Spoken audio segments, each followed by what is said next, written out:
Hi everyone, and welcome back to another episode of Ian as a Weirdo. I hope you are doing great today. I slept in today, which felt amazing. I woke up at like 9 or 10, and then I was like, you know what? I can sleep in. It's no big deal. So what did I do? I went back to bed, and I slept for 2 more hours, and it felt amazing. It felt incredible. I know not everyone gets to sleep in, and I don't always get to sleep in either, but I kind of am a late sleeper anyways. So it just felt really nice, really refreshing. I've been trying to work out and like get out more, which, getting out with my agoraphobia is its own thing. But today, so I spent like a little bit of time with my family, my little sister and her boyfriend slash husband uh, is in town. They are in town, and then it started raining. And first, it was a light sprinkle, and now it's pouring. I think it's let up a little bit, but it was thundering. It was amazing, and nothing makes me want to crochet more and like be inside, get all cozy, than than a day like this. So I'm going to kind of I tried to prepare my space, but then I'm like, oh, do I need something like cozier? I guess I could use this little Batman blanket that I have right here. It's really like a knockoff Snuggie, but like, I didn't have to tell you that, but I did. My cat likes lying in it, so more cat hair. I did post a video yesterday. Also, don't judge me by the size of my water bottle. I bought it a long time ago, and it's trans colors. It doesn't quite look like it because there's green tea, like a green tea in it, but it's blue and pink. It just kind of looks kind of. I won't think about the color. I can't think about the color, but it's good.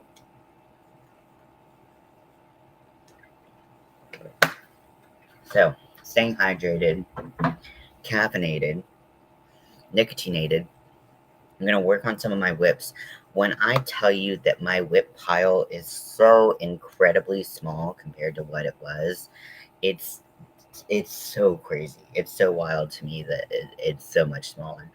I've had to frog a lot of things. I finished a couple projects, but really it's just about like consolidating and like figuring out like what do I actually want. Like I had these whips that like I made a cowl for Mel and like a million years ago, and I needed to add buttons to it, and I was just like, I hate this. Like looking at it now, I'm like, I hate this.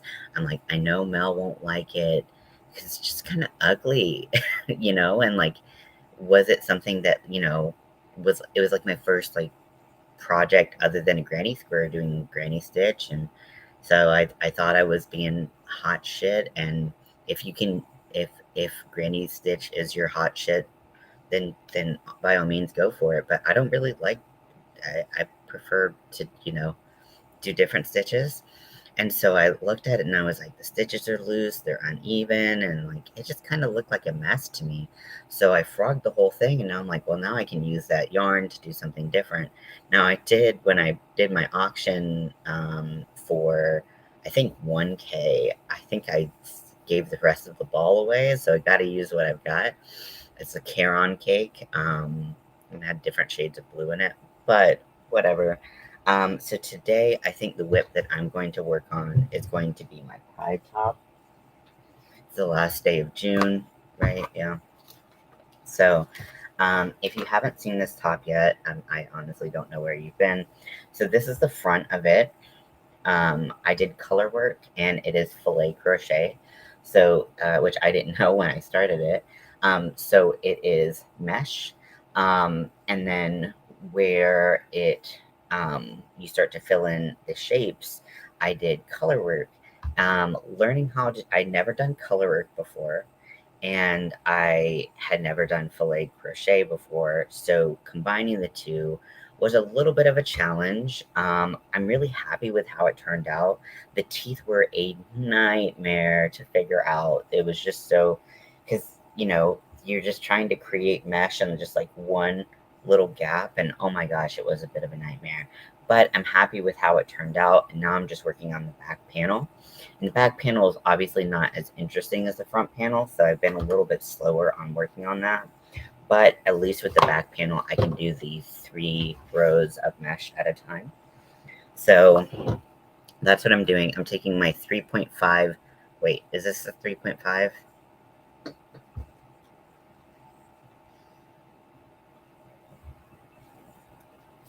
I gotta think. Because I think actually this should be a 4. You know what? Fuck. I think I fucked up. Okay. So this is a 3.5. Fuck. So the original pattern had a 3-weight yarn and a 4-weight yarn. I think I used a 4. I think I used a 4. And now I just don't know how I would figure that out. Okay, so let's see.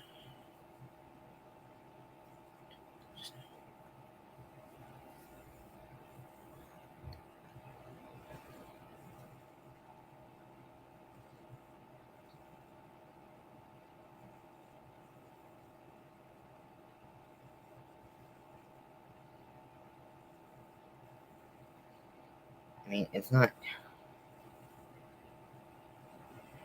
3.5 and 4mm aren't that different truly in size, so it could just be like something subtle, but I hope I didn't start the back panel. Oh man, that would suck. I did all that work. Okay, it's lining up well enough that I'm just gonna go with it. I hope I didn't start this with a 4 and then I switched over to a 3.5. This does feel looser on the front of the top. Oh no. What if I just switch to a 4 in the next row? Would anybody notice? I mean, and that's probably where I need the most stretch because of my chest size. Let's just go for it. Ugh. Damn it. Okay, well, you live and you learn, right?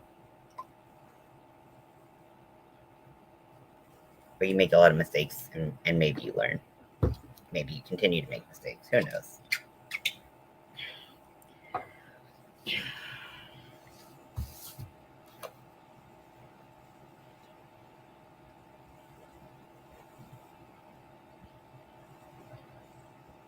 So if you're not doing the color work, which unless you're good at that kind of thing, I would just suggest avoiding, because honestly, the way that they market this top is all in black. It looks really good in a solid color.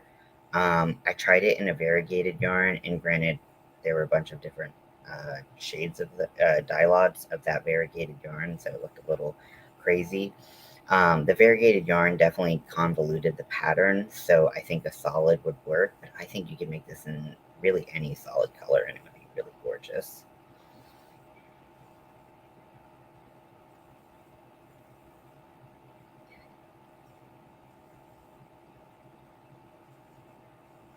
I love this method of doing three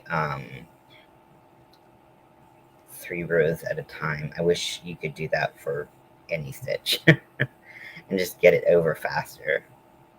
Even if it's approximately the same amount of work, it just feels like, okay, well, I finished 1 row. Well, you actually finished 3 rows, whereas,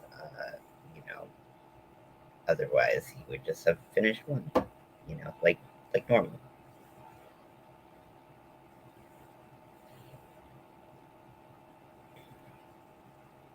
Now, if you are a hybrid hook user, I think hybrid style hooks and like more tapered style hooks, like the boy style, is best for this, even if you're not using a cotton or a cotton blend. This is a cotton blend, because with the stitch that you have to do to get 3 blocks of mesh in a row, you have to go, I guess it's technically through the 3rd loop. I don't know. But because you kind of have to weasel your way in there and you really, really don't want to split the yarn, I think having something that's not as in line, like a Susan Bates or even I could see potentially, if you're not careful, even like a furls being a little bit difficult. Really just want to make sure you don't split that yarn. But especially with something that's like cotton or something that does split quite a bit, you would really want to be careful.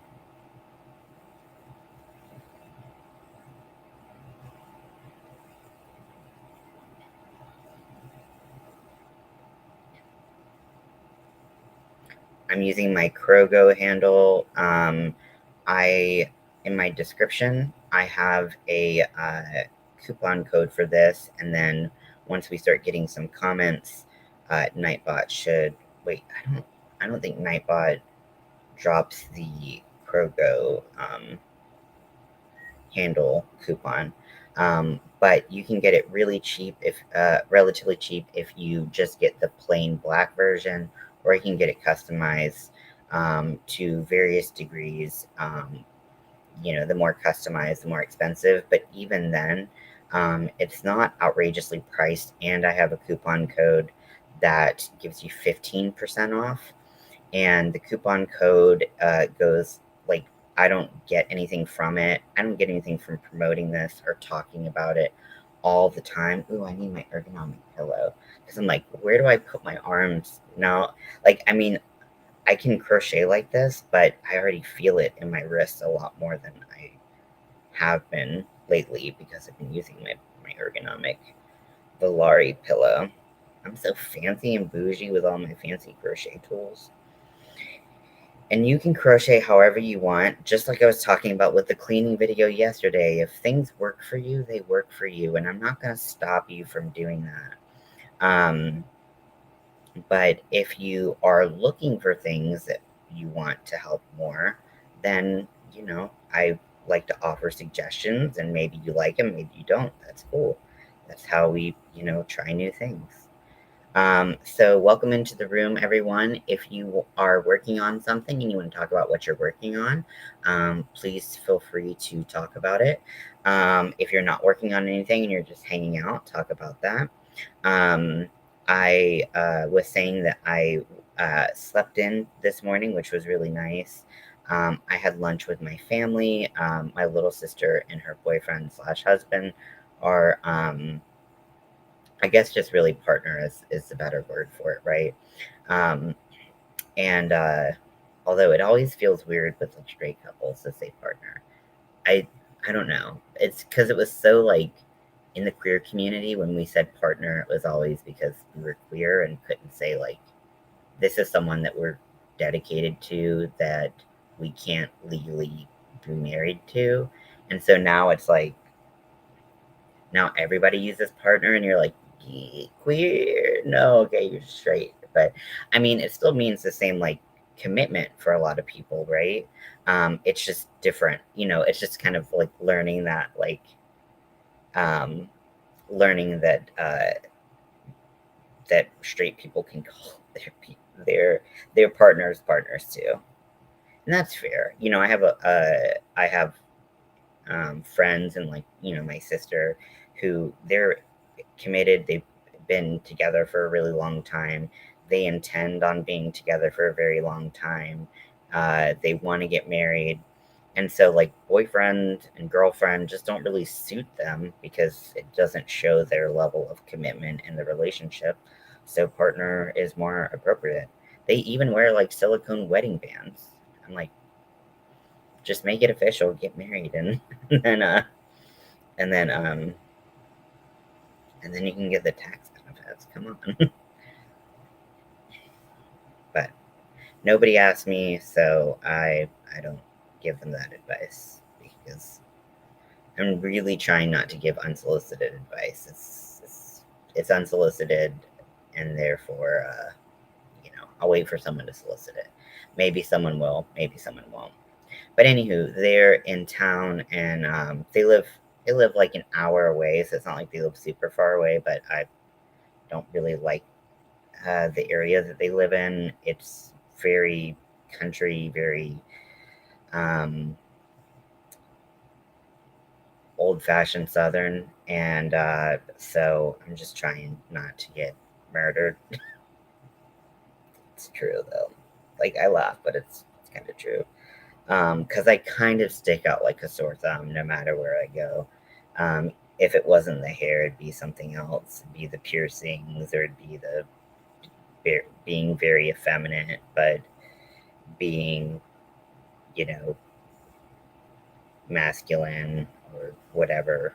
I don't know. I don't have a lot of positive connotations, because that's where my grandparents used to live, and so it just kind of doesn't have a great feel. I just don't feel great in that area, but they like it and they feel safe, so that's what's important for them, and they're not that type of people, obviously. Well, not obviously, but my sister is super cool with me, my level of queerness, and then also my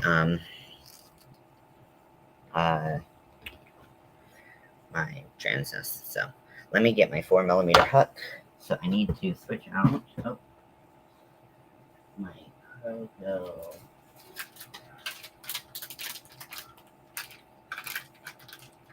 I think my 4mm is over here. That's the 3.75. 5,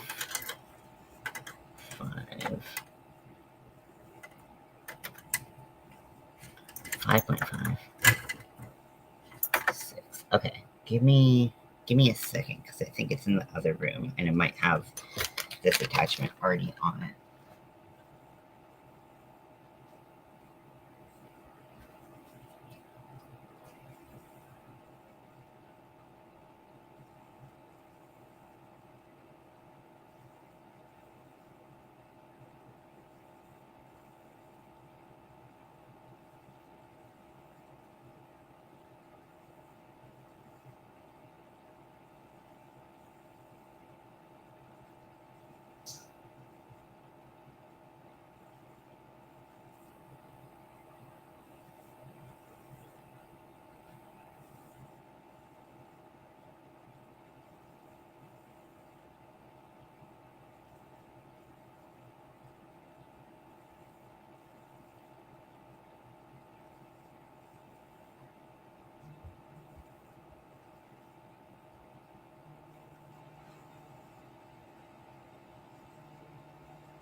Okay, so I know that my 4mm was somewhere. Oh, 1 second. My wife's calling. I'll put you on mute.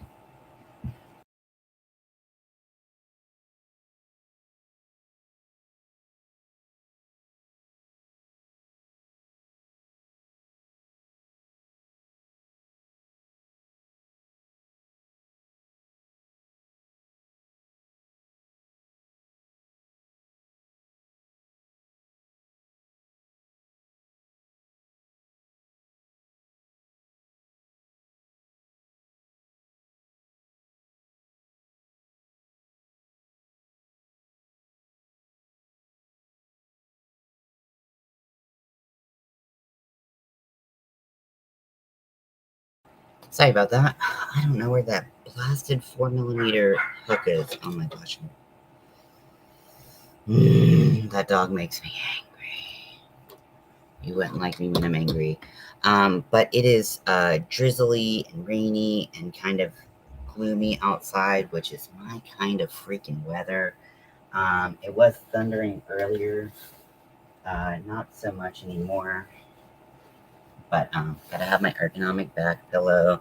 I've got my ergonomic crochet pillow. I can't for the life of me find that fucking 4mm hook, which I swear has, because I only have 3 in here, and the size that I would use for my 4mm is not in here. This one goes up to a 3.5, which is why it's like real snug on there. Oh wait, maybe it's in here. Oh, found it. Logic. Doing things. That makes sense.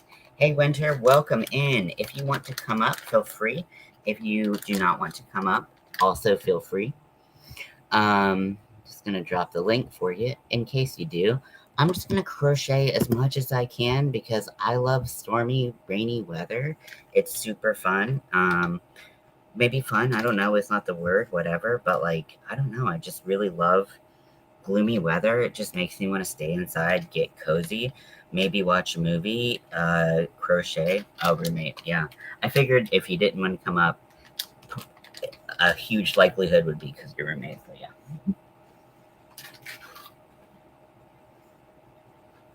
I laugh because I think your roommate's ridiculous, not because of you, obviously. I'm like, my whole body is like a little sore from working out. Um, but figure out how to put this image here. Put it under the arms, and then it kind of sits up here. Ooh, yeah. Heck yeah. Okay, so I'm gonna just change hook sizes mid-project like a monster and see if I can get... I'm an idiot. So if you weren't here for the calamity that happened in my brain, like live on camera, I saw your snake. Okay, so if you don't follow Winter on any of their social medias, so Winter makes amazing things, point blank, period. But they also uh, just like, I mean, they just do cool things.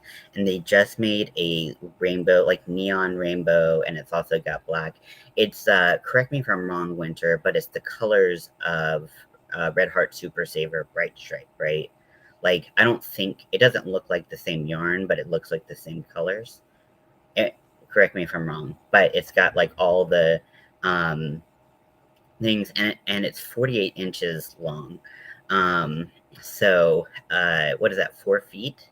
A 4 foot long snake. So, with like really cute little snake eyes. Oh my gosh. And it's freehand. So, Super Saver Bright Stripe. I didn't realize the colors would turn that easily, but now that I'm like scaling the image in my brain, it has to be like what, like this. Do I have any fucking thing to reference how round it would be? Like, not this big, but it's got to be like close to this. Um, uh, like girth wise, right? Like, because it looks skinnier, but knowing that it's 4 feet long, scaling the image, it's got to be a pretty girthy bud. But anyways, so I did the front of this top, and I did according to the pattern. And so the pattern is use a 3-weight yarn, use a 4mm hook. Now, when I first did the project, it's 2 inches, almost 2.5. Okay, let's use our tape measure uh, to see how big that is. Okay, so I do like 2. That reminds me of that time I was gonna make the willy warmer, and they're like, it's 3 inches, and I was like, this is 3 inches. This is 3 inches of girth. I don't think you have that right. Okay, so it's actually, I mean, actually, it's fairly skinny for how long it is. But that's really cool because that means that you were just constantly just like stitch a couple rows stuff. I mean, it looks very evenly stuffed, which is an accomplishment in itself because I make snakes that are like 12 inches long and they're frustrating to stuff. So I made the front according to the pattern with a 4mm hook. And then but when I did, hi, Miss Glow, welcome in, Gloria. Um, um, so, but when I was using the 4-weight hand-dyed yarn that I used, I was like, well, let me back off the hook size so that maybe it'll kind of even out. So I used the 3.5mm hook instead of a 4mm hook. So I don't know where or when, on the back, maybe even a little bit on the front. I think on the back probably. I started using a 3.5mm with the 3-weight yarn, and now it's a little bit smaller. It's not so much that it's that much smaller, it just doesn't have the same stretch and give. as the front. So I'm just gonna switch to a 4mm hook, and 2-inch diameter. Okay, that makes more sense.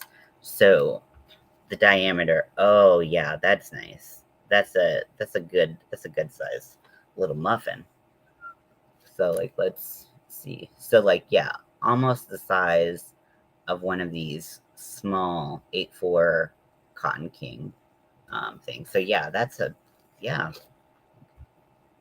girth. What are you working on today, everybody? If you're not working on anything, that's totally fine. There's no requirement for really anything, so I don't know why anybody would care about that. But yeah. So I am working on the back panel of my Pride top, and you might say, Ian, it's June 30th, 2024. Why are you still working on Pride things? Here's the thing, I don't stop being queer or trans after June. I'm still all of those things. So, uh, I can wear it or have it anytime. I'm watching a Let's Play of Super Mario Sunshine, and that's about it. I haven't heard of Super Mario Sunshine, but that sounds really, really fun. I do like watching Let's Plays, and like someone who's entertaining, Pride is all year long. Yeah, it's never. I always say at the end of Pride, there is no end date on being yourself. And I mean that not just for queer people, not just for trans people, but anybody. Be who you are as long as you're not hurting yourself or anyone else. Be yourself. That's a beautiful thing. That is your gift to the world, and not just a gift to yourself. 1, 2, 3, 4. Sorry, I can't count while talking. 1, 2, 3, 4, 5, 6, 7, 8, 9, 10, 11. Okay, so Nightbot's going. I did disable one of them, so hopefully it won't spam as much. But sometimes Nightbot is just on one and is like, I gotta tell everybody everything right now. 1, 2, 3, 4, 5, 6. So I do apologize if Nightbot goes a little nuts.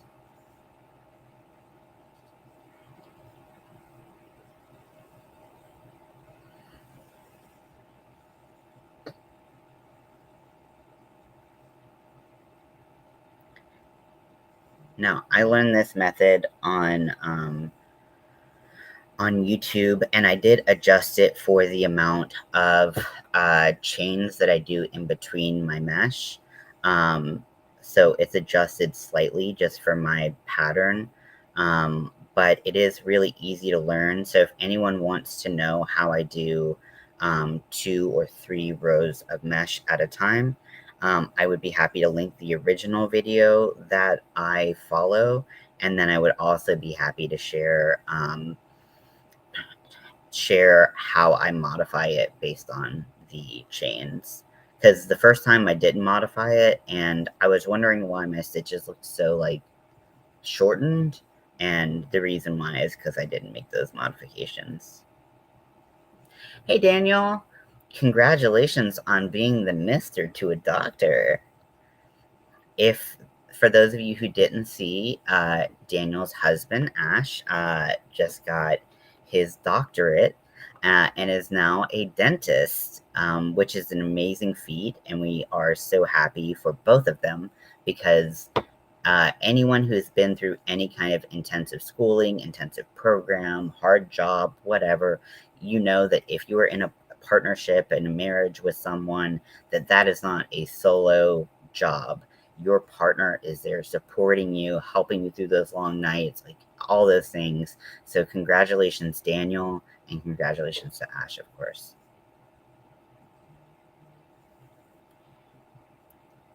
Have chat lines in between them spans. If the settings all have the same amount of chat lines in between. Oh, okay. I bet he's super happy. He should be. He earned it. Okay, yeah, I'll have to change it because I was like, I don't know. But yeah, I'll change that. But the timer is different. So I'm like, why are you different? But okay.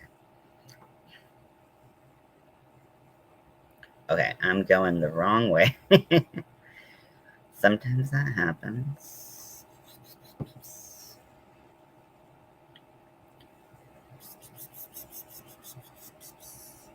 That's my frogging, but also snake noise. I don't know.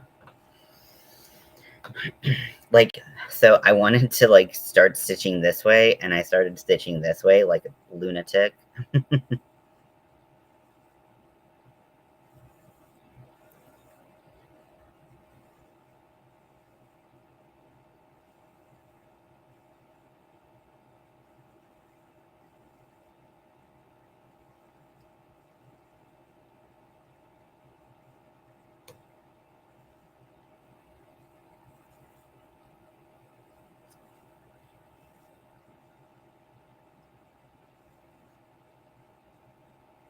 I should have wore my tooth necklace in honor.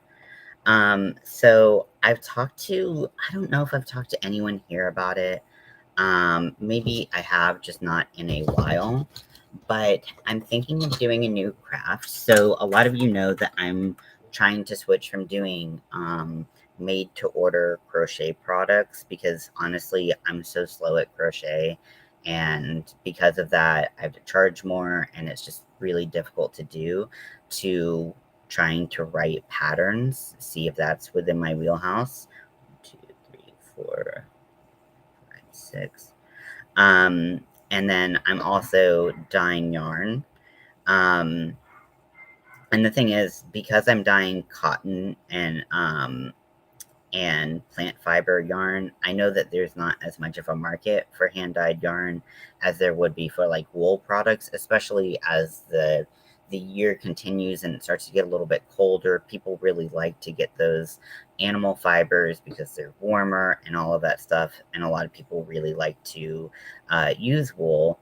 Um, you know, cottons and bamboos and things like that are great for summertime, but people like them, don't use them as much, other than for like household.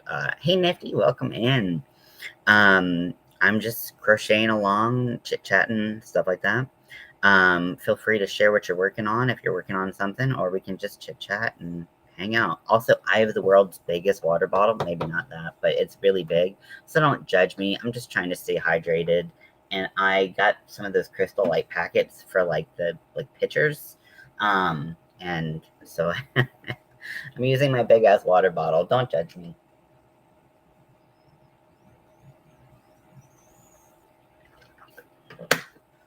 And it's trans pride colors. You can't. This is green, like a green tea crystal light. So the color mix is a little nasty. With the green and the blue. And then it tells you all these stupid motivational things, but it has times that you're supposed to go through. Whatever. No. So I want to add I want to add a new hobby. Not because I feel like I need a new hobby, but because a new hobby has caught my interest, and it's had my interest for quite a while. And at first I was like, oh, this is too much, and I don't, I already, so much money on like yarn and blah blah blah, all this shit, whatever. I just don't know if I have it in me to get into another hobby. But the more I look at it, the more obsessed I get into the craftsmanship and the beauty of the craft, and that is leatherworking. Also, a lot of you know that I am into kink and BDSM. I'm not super shy about it. I don't talk about it in detail here because I don't think that a lot of people here want to know the details. And honestly, I talk about a lot of stuff here, but I keep it as light as I can in the details department.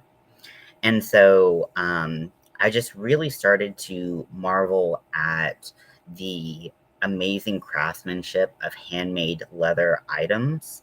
Um, and I've been watching a lot of videos and just really like I think I want to do this craft. I think I want to start doing this. So I've been watching so many videos. Like, honestly, like, I barely watch any crochet videos unless I'm watching a tutorial, and or Bag a Day has some new yarn. Because Bag a Day uploads so many videos that I feel like if I can get like 10% of them, I feel like decent.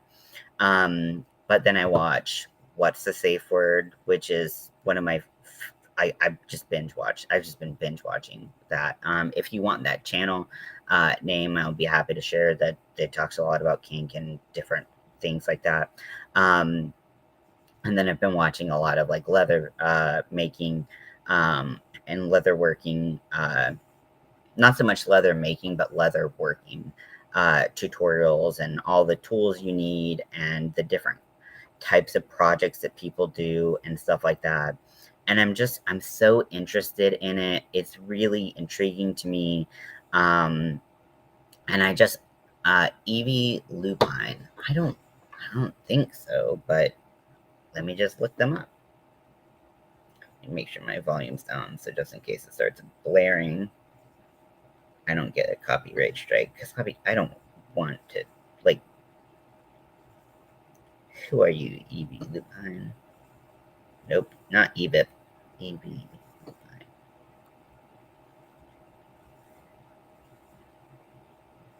I believe I've seen them.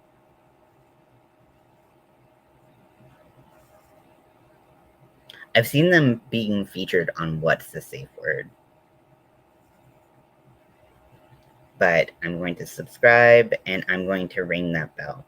So a lot of people ask why like the whole like subscribe and ring the bell thing is a thing. So if you're like me and you follow maybe like 1,000 or so channels, it is so overwhelming, because like then you go to like your home screen on YouTube and you have so many videos and you just can't catch up with everything. It's overwhelming. So ringing the bell will allow YouTube, as long as you've enabled push notifications, to give you a notification that that person actually put out a video. Also, at your home screen, there's a little bell on top that will, like, if someone posted a video that you clicked all to, it will tell you. So that's why people bug you about ringing the bell, is because you can be subscribed all you want and you can miss every video just because it didn't pop up on your home screen one time, and then another video popped up in its place. So but I will check out Evie. So the make sure this is on mute. Okay.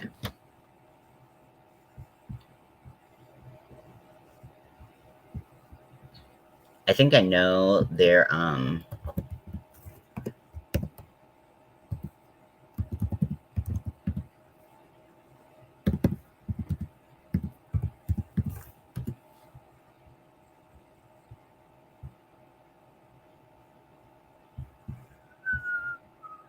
and they go over everything, so it's definitely not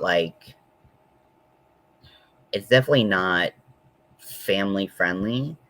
But if you are interested in this world, or you want to find out more, which there's no shame in being curious, maybe one particular kink that you want to know more about, great information. They are two gay men, so they do have that perspective. And unfortunately, a lot of their, like, they do have some like AFAB like content snuck in, but it's definitely not focused highly on that. So I do like this channel a lot, though. In your YouTube settings, otherwise even YouTube itself doesn't notice if you ring the bell, not just push notifications. Great, thank you, Winter, for letting me know, because I always want to support the people I want to support.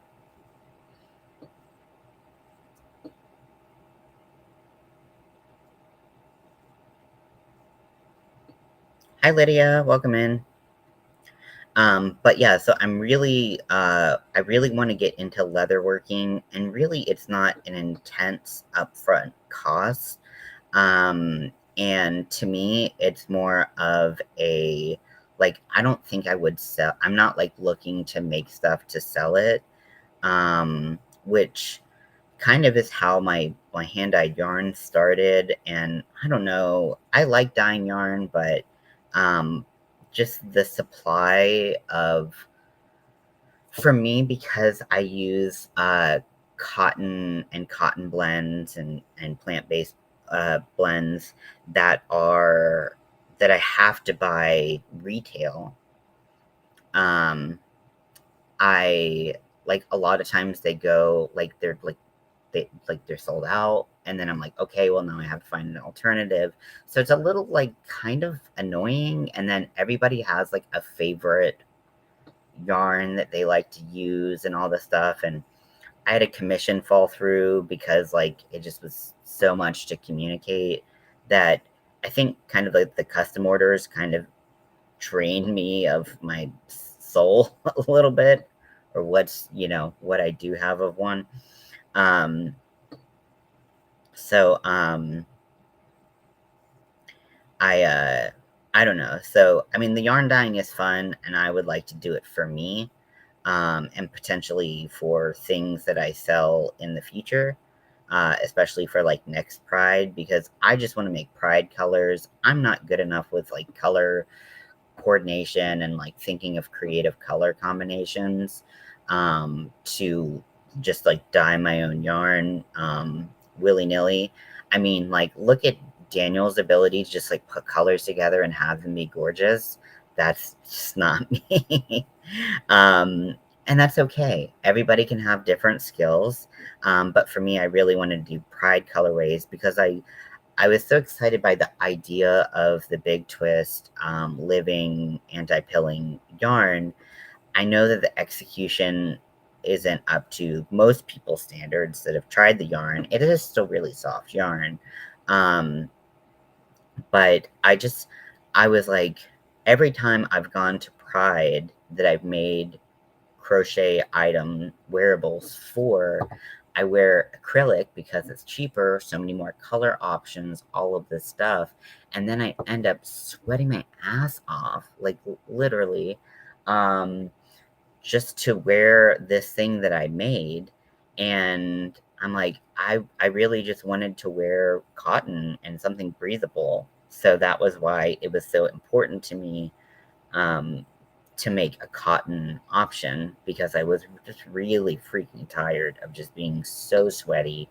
And acrylic has no moisture wicking properties. In fact, it just kind of traps you in this cage of sweat. It's really gross.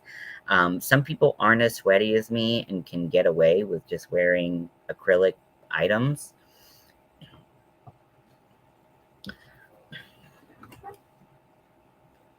Hands in the sink. Worst nightmare. I hate, ugh, sinks are gross. I did do a really good, I've been cleaning a lot. I did post my cleaning hacks and gadgets, whatever, um, video, yesterday. Hold on one second. Someone's coming in.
Sorry about that.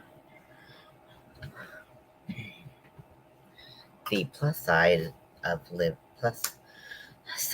living with your parents with very little boundaries is that you just have things interrupted. But hey, Jennifer, welcome in. I don't know if I've seen your name before. If this is your first time on the channel, welcome. If it's not, and I am just very forgetful, I apologize, but also welcome him back and welcome in. Today, I'm just crocheting the back of my pride top that I was working on that I kind of set aside once I realized that I was just not going to the Pride Festival this year. But pride and being yourself, like I said earlier, doesn't have an end date, so it's always a good time to just be yourself. As long as you're not hurting yourself or anyone else, that's a great thing to do. So I am currently working on the back, which is just black mesh.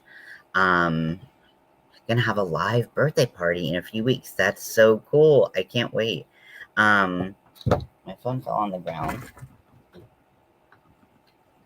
Can you tell me like the date and time if you have it, or at least the date, so that I can. I mean, I know Facebook will tell me like your birthday or whatever, um, but I definitely don't want to miss it, and I want to make sure that I'm there, bearing gifts if possible.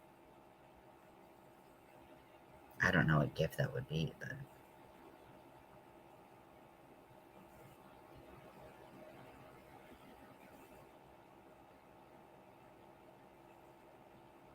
Oh, I have an idea. I have a couple ideas.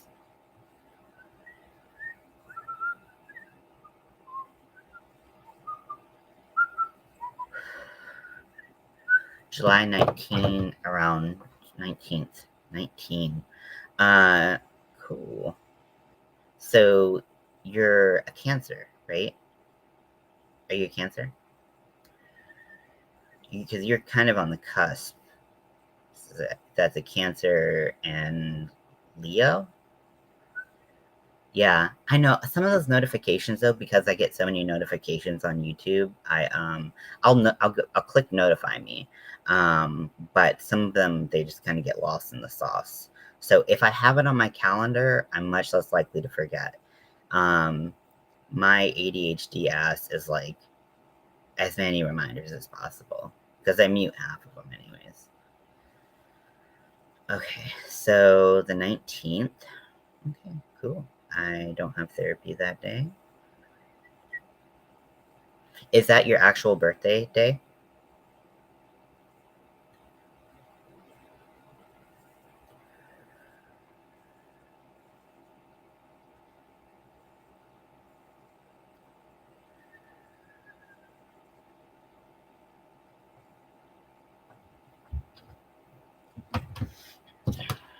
That's why we're such good friends, because Scorpios and Cancers always make really good friends.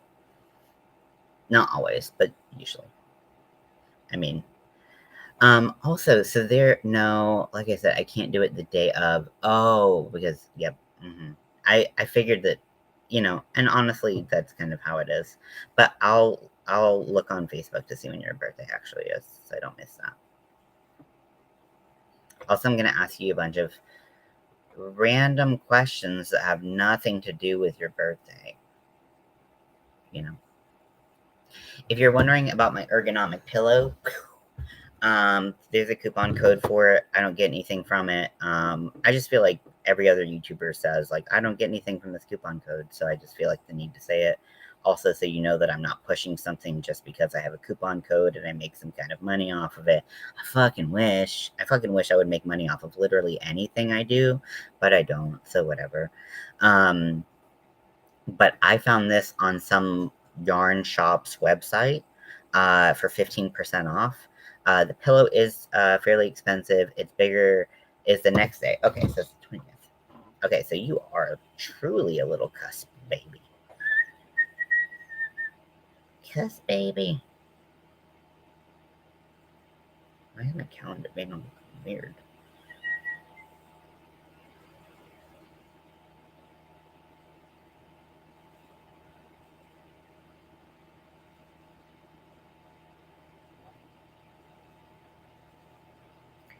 Winter's B-Day.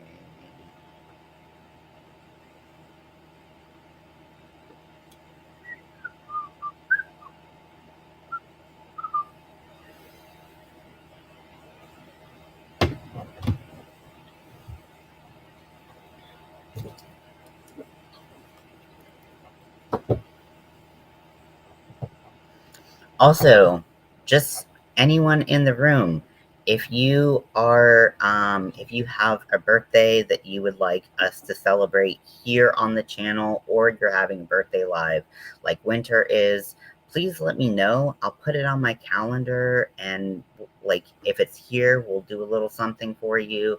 If you have a live, we'll just send people over your way.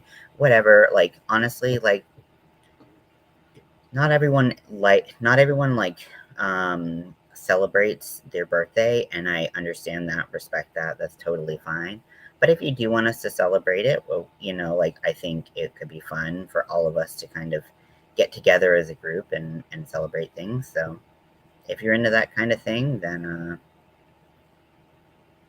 let your boy know. Your roommate is leaving soon? Oh, like I was thinking like forever, and I was like, oh hell yeah. But although I know that there's you know, not there's some things about that that are, you know, anyways.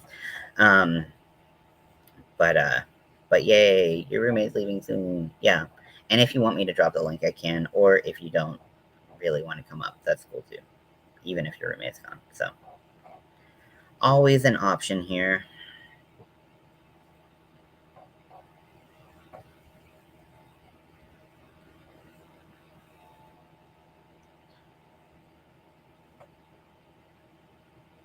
Also, if anyone else, I wish, but no, I just to hang out with his buddies.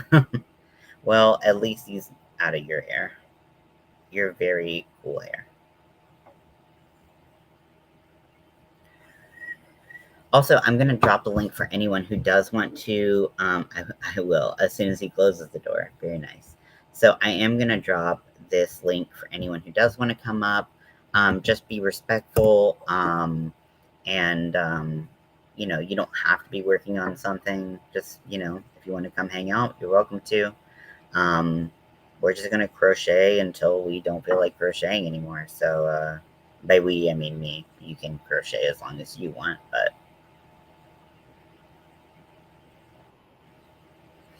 I just have, now that I've gotten through a lot of the whips that I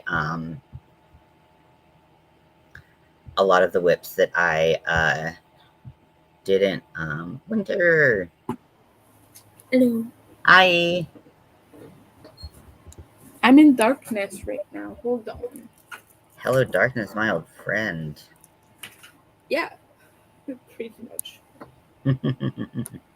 Oh my gosh, the video that you were putting together when I was on your last live that you put on your social medias is so good. The Oh, music which is one? so well timed. The kitty cat headbanging. Oh yeah, yeah, yeah. With the Skinny Puppy song. Mm-hmm. Oh god, I hate this new. Oh gosh, oh, so many It things to restream. flashes. Ugh, restream. Just get your shit together and go away. Oh, I can't make this thing go down. Which is, it happens. Okay. um, okay. Okay. Yeah, the new like revamped restream is something else for sure. Oh, they revamped it. Yeah. You don't have to adopt it yet. Although you use StreamYard or YouTube, right? Sometimes when I have to, like, if I need to show something or if I'm playing a game, I will use StreamYard. But yeah, I don't really like it because like the platform is weird, and I'm just too used to YouTube Studio, so Yeah. it's what I mainly use. StreamYard hurts my brain. I used to use it all the time. That used to be like my go-to one, and then now, because like you used to not be able to stream on YouTube, and then now it's like Sorry, I think I need to pause real quick. Hold on one second. I'll be right back.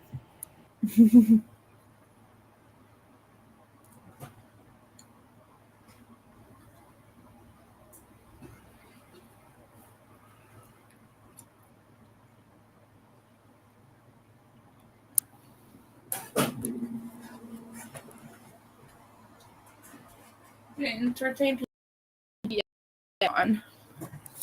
We have a little buddy here. This is my snake. And it is 4 feet long.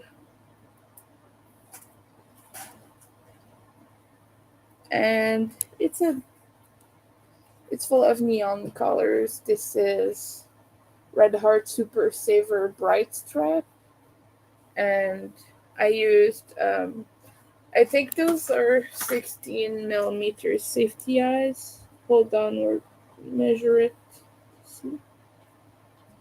Or 18. It looks more like 18 millimeter eyes, which I painted myself with pink, neon pink paint, because those were clear eyes, and so I just thought they really matched well with this. Oh my gosh, it's so pretty. And I made big angry eyelids because I thought it. The eyelids are so good.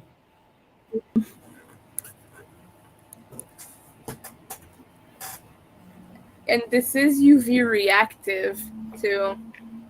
Ooh. I don't think it's dark enough for me to show you yet, but hold on, I have a little lamp from when I had cats.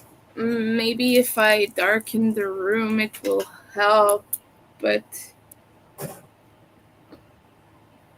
you can see especially the yellow. Ooh. It's quite reactive. So once it's really dark in here, I'm gonna take more videos and pictures for the social media. You know, the alligator rhythm. Yeah.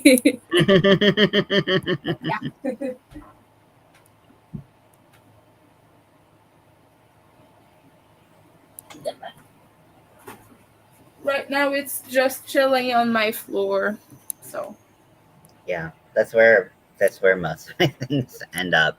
And that's why like I had to put like all my stuff in baskets because I was just like throwing things on the floor and then they would be covered in like dog hair or just like I just forgot about them because I don't know if other people with ADHD, I talked about it in my cleaning video, but like I know some people with ADHD have this, and some people who aren't ADHD but are just, like that have this, where like you can put something down and then like look away, and then you can look back and it's like gone. yeah, But it's not that I have it this. actually moved, it's just you can't see it anymore. It's object permanency. Normally, kids learn that when they're uh, they're toddlers, but people with ADHD don't develop that. Mm-hmm. Your brain Yeah. just, well, you have some level of it, right? You know that something you don't see exists. Your brain forgets about it if you put it down and you're doing anything else. So yeah, I have the same thing. I Yeah. That's why I end have up so many running from, whips and like I had bags of yarn that I hadn't yeah, opened or like yeah. shit like that. And I was like, dear, like this is so chaotic. So I find whips all the time. I have to finish some because my desk is really chaotic. There's no more space for anything on there. They have a Beetlejuice thing. I have to finish that before September. And I just keep forgetting. Like, I'm making a sandworm bag. It's gonna be like really huge and it's gonna have the head. It's gonna be a drawstring bag, so just the center where it closes up is gonna be the sandworm's mouth. Ooh. The other face on top of it, like kind of, and then the straps or whatever are gonna be hanging from there. like for the pouch. So That's that's so gonna cool. Is be cool. this an original pattern by you that you're planning? It's gonna be free-handed. I don't think I will write a pattern for that. Mm-hmm. Is I don't really have the willpower to do that and by and also well the thing is it uses a hobby leather base, and so I don't really like I didn't write a pattern for the bottom. Hold on, my roommate just left the door open with the. Hold on, I'm just gonna fix that. Okay. Because he's doing laundry and he forgot to close the door, so it would have been infernal in here if it was not closed. So Yeah. Um, I was gonna say something. Oh, the doll pattern that I'm writing, because it has so many components, and like you've been on Ribblr, like you know how like, and you've written yeah, patterns on Ribblr, so you know how like the format of writing a pattern on Ribblr goes. You can't just like upload a PDF to it. And so I'm like, should I just get someone else to put this on Ribblr for me? I don't Because know. I don't put PDFs on Ribblr. I just type the steps in. Because it's easy. You don't have to do any abbreviations or anything. Like you just type single crochet and everything, and it's a clickable word. You don't even have to code it or anything. Like it's really simple. yeah, so like how I set up my pattern, because like also like, so my pattern has like tool ribbon to like, here's an Yeah, optional thing, put tool ribbon. But like if you want to have like an optional, like if you want to have a block that says optional, do this, or and yeah, like add pictures to it and stuff like that. Um yeah. like all of that stuff, like that takes you out of it, That's and then you have to doable. get back to the steps. And then I broke it down by like body, arms, Oh, hands, yeah, head, yeah. hair, like all of that stuff. And so like I do like Ribblr for a lot of reasons, but you can't, like, if you've already written a PDF, you can't just like upload it, I think. I don't know. I think there is a way, like you can upload a document to one step of your pattern. Let me just check. I have Yeah. a I very want to extensive. upload the whole PDF to my pattern and Yeah, just be like, do just give this me a shit. second. Just give me a second. I have to focus if I'm gonna do this. Of course. Because I have to go on a pattern that's not finished yet. I can't do this on the finished pattern. They removed the option to change things in published patterns, Mm. unfortunately. Hold on. So you would use enable download. I don't know how it works, but you would click on enable download on a step. Like you can add the TikTok, you can add upload a file. There's a little thing. It says upload a file, and then you just upload your PDF to that, Mhm. Yeah, like on the title or something. I've seen that for the steps, but I didn't know if people would like if I Oh just did yeah, the no, you whole attach it thing. to a step and you write in the step, this is the PDF. Oh, okay. Yeah, you have to do that. Okay. Cool. Like you would upload a picture and then people can click on that and then you have to enable upload as well so that they can actually upload it. Yeah. Also, I don't think my pattern meets Ribblr guidelines. Um, or Why? there's one place where it doesn't meet guidelines, because the doll is holding a weapon, Okay. and I think it's Ribblr that will not let you have said weapon in any of your patterns. No, you have to put it like 18 plus. Okay.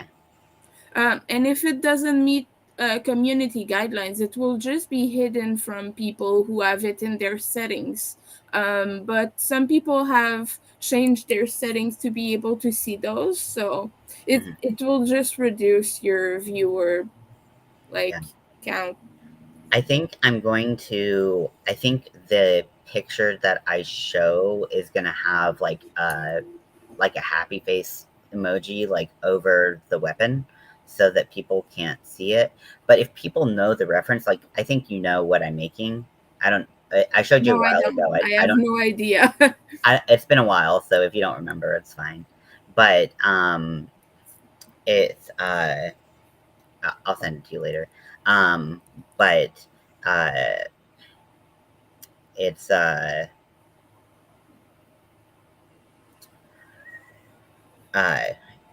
yeah, it's like if you know the reference, you know exactly what this doll is holding, like regardless of whether you see it or not. So, Yeah. because it's a very like specific queer movie reference. Oh, I see. I have not watched a lot of those. Yeah, I was gonna wait to send it to you, but I'll just send it to you now because why Yeah, not? send it to me. I'll look at that. And I'm sure like everyone is like, show me, but like, I think I've talked about this before. Like, I am so excited to have written this pattern and to have it be as detailed as I could make it. I'm sure someone else could make it better, but because the only other pattern I've seen of this doll was made as a plushie, and this is supposed to be more of like a Mm. realistic proportion doll. Um, then I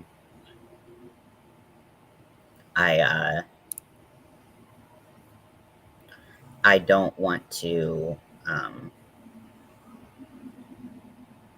I don't want to give away too much too soon. Yeah. Winter. Okay, sending it to you now. Although I have no idea how I'm gonna make it so small. Like even the hands have been really hard for me to make small, and then the weapon is also really really small. So I'm like, I have no idea how to Oh, make this. yeah. I might just put wire and like wrap yarn around it. I don't know. Mm-hmm.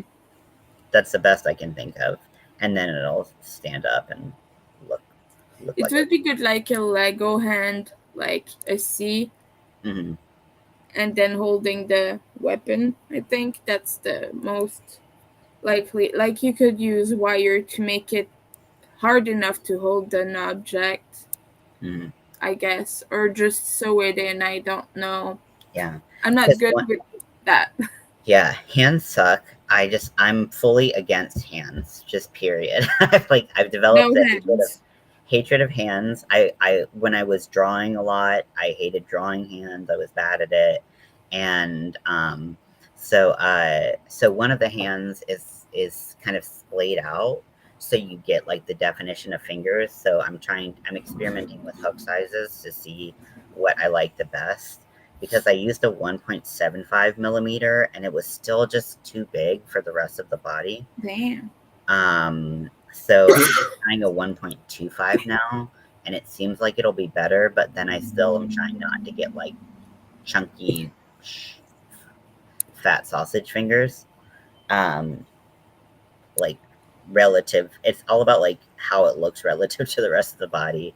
And then I'm like, the hand holding the weapon will be different because it doesn't need to have that same level of detail. But yeah, I think the Lego hand is a really great idea. I think I'm dying. Oh no, please don't die. I don't know what kind of dust I swallowed, but it's not good. Oh no. I talked about dusting so much in my cleaning video, and because like I was like, no one likes dust, right? No one like dust is not really good for anybody. Hmm. Um, but my wife is like Mel's allergic to dust. Like I I am too. if yeah, I was like she reacts like the same way to dust, and I know you have like construction going outside, which I'm sure is not. Not right now, not today. On on weekends and holidays they're off, so That's good. yeah. although it's kind of seems like a little backwards, at least in the weekend thing. It's like you would hope that they would work on the weekends so that if Oh you no, did work from not home. construction workers here. They have laws against that. They can't. Interesting. They have to give them off on weekends and on holidays. So Yeah. like tomorrow is Canada Day, which I do not celebrate because it is a colonizer holiday and I don't support that at all. Hmm. So yeah, a lot of people actually celebrate Indigenous people tomorrow because Oh, of nice. this. Yeah, kind of in reaction to that. So it's kind of become an awareness day for all the stuff that you know. So yeah, I've never celebrated Canada Day anyway, but now it's kind of an even more reasons to not, you know. Yeah. Yeah, I know a lot of people who celebrated American Thanksgiving are now celebrating Yeah, Indigenous Peoples Day yeah, um, here. Now, I know that Canada's Thanksgiving is in October, correct? yeah. It is. And what's the story behind Canadian Thanksgiving? Like, I have what's the no story they tell? clue. I have absolutely no idea. To be honest with you, when I was a kid, the only thing I was told is we have to eat nice food and be thankful for it. Yeah.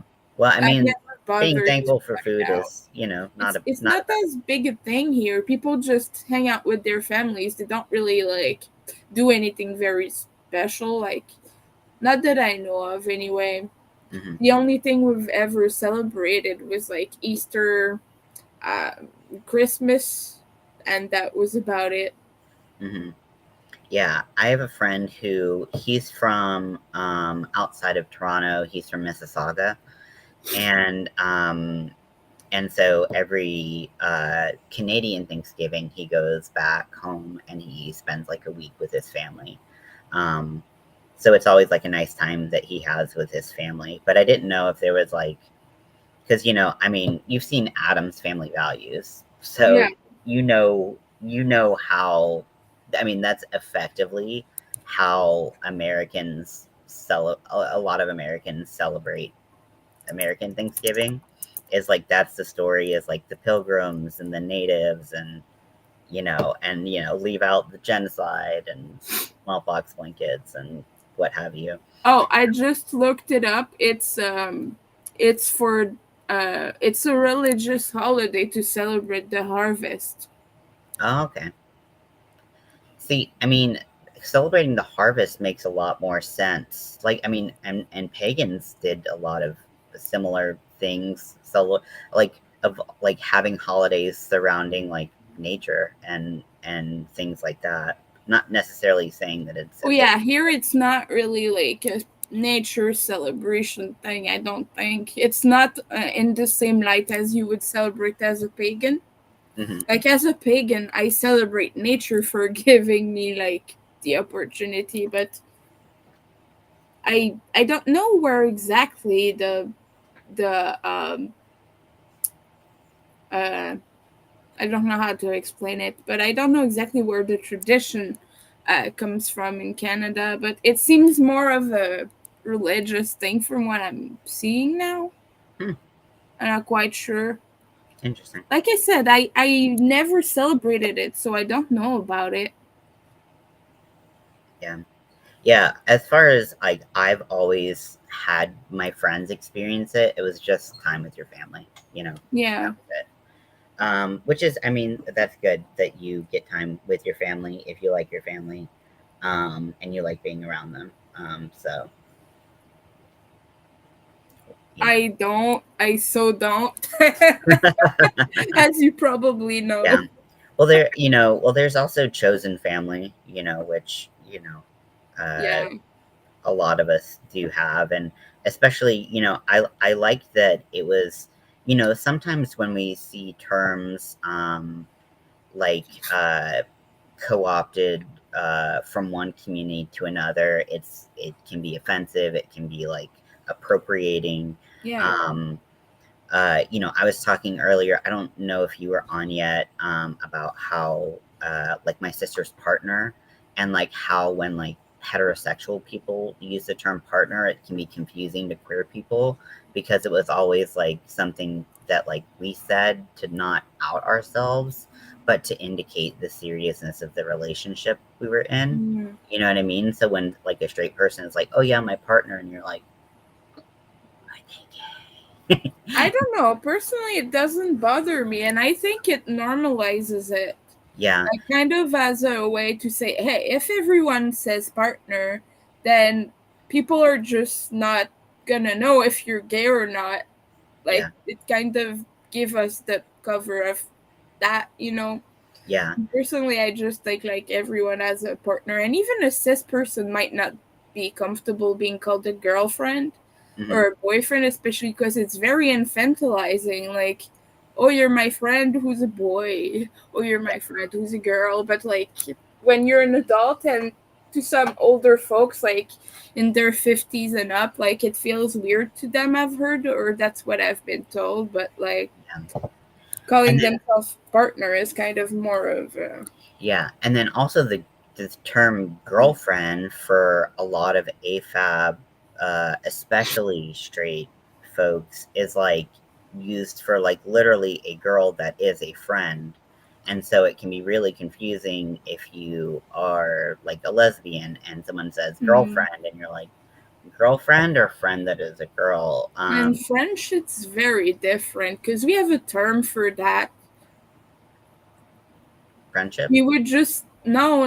But I mean, for girlfriend and boyfriend, we don't say boy or girlfriend. There is a specific term, but it's like it's tied to hair color for some reason. We say blonde Mm. for girlfriend, which Oh, is really weird. But well, in Quebec we do that. In French they like in France and whatever they say like there's another word for it. I don't know how to say it in English, but um, in France it's more about here is your buddy, like. But here for AFAB, it's blonde, and there's another word for uh, boyfriend, which I don't know how to describe, but it's more akin to friendship than it is to lover. But that's the reason I don't like using those words because they literally mean nothing. Like I'm not gonna say my blonde. yeah. Like that's yeah, That's it's interesting. very Yeah, I was weird. thinking at first when you said there's a term for girlfriend and it's blonde, I thought you meant like romantic girlfriend. And then I was like, No. oh, that could make sense because like, like in a lot of like Greek uh like stories, they would describe like a woman as fair, and fair didn't mean like skin tone, it meant like beautiful. And so like but it also had this Oh connotation no, of, it's just French Canadian slang to be yeah, honest with you. but yeah, It's then not used but anywhere that's else. all Like that's French all out people the don't window say now. that. So, Yeah, no, it's just French Canadian slang. yeah, but yeah, I mean slang can, slang evolves, and that's interesting. Yeah, I no, don't. I'm not, It I mean, just and feels. definitely not with my sister. Like I'm definitely not offended by any person who's heterosexual who uses the term partner, because I do agree that partner implies a more serious relationship And it than could be a partner in girlfriend. crime. What? It could be a partner in crime. Partner in crime? Yes. Um, your heterosexual life mate, um, whatever you want to say. Um, but yeah, I'm not offended by it, but I always like, because it was such a sense of like coding for queer people before. Yeah. I'm like, is it like, are you like it just kind of gets my wheels turning where I'm like, are they gay? And so then I'm like kind of trying to figure it out, but it's not offensive. It's just it Yeah. makes me curious. Yeah, Um, the thing I try to do in those cases is not think about it much because like the purpose of that is to blur the lines and to make it not matter if it's a girlfriend, a boyfriend, or whatever, like if it's a non-binary. Like, I think the goal of using partner is to not have people wonder, but in some cases it has the adverse effect. Like, whenever you see they them used in movies, it's not even to direct at non-binary people. It's always to say, oh, I'm gay, I have a boyfriend, they are blah blah blah. It's like, it's always used like that, and it sounds so weird to me. Like, just say, oh, my partner, or my friend, or my whatever, if you don't want to say it. But just the fact that they use they to say, you know that Do you they're want gay. do you want to hear on topic, but uh, like way that I came out to my cousin when I was a lot younger? You know, I think you'll find this funny. But it's along the same lines, and maybe you'll be like, uh, see, look, you did exactly what I said is confusing and weird. Um, but I was talking to my cousin, and I was talking to him about my relationship. I didn't know how he would react. This is like, I'm closest to this Yeah. cousin. We're really close, and I didn't know how he would react. That's the thing about, people are always talking about like the importance of pride, and it's like, well, coming out is really fucking scary. Like, It is. even if you're 99% sure it's not going to be a bad situation, that 1% in your mind can be Yeah, so you never frightening. know. Like, So I was talking about this relationship or a past relationship or something, and I said they, and he was like, wait, they? He's like, you were dating multiple people? oh my. And I was like, well, no. I was like, they can be singular, and this is like, 15-ish years ago. So like, Multiple people. people are still Why learning. not? And what I love about my cousin is, even though he was raised in like a very rural part of the South, of North Carolina, he has always been very open-minded and willing to learn and willing to be wrong and willing to just, willing, which is Yeah. great. That's all we want. We don't want you to know everything. We just want you to be willing to be like, oh, there's something different than what I knew. Cool. And so I was like, no, it's just one person. And so he just kind of kept being like, they, like he kept on getting caught up when I would say they, and Oh my. I was Yeah. like, it's a girl, it's a girl, it's a girl. I like tried to skirt around the issue by Oh my. not saying girl. It made it worse to your Yeah, and then it cousin. served to make him more confused. And I was just like, dude, okay, I was dating a girl, and then he was like, oh, okay. and that was that. Yeah, that's Um, so. Oh my. Now, something that I did, and like this doesn't happen often, I did encounter it.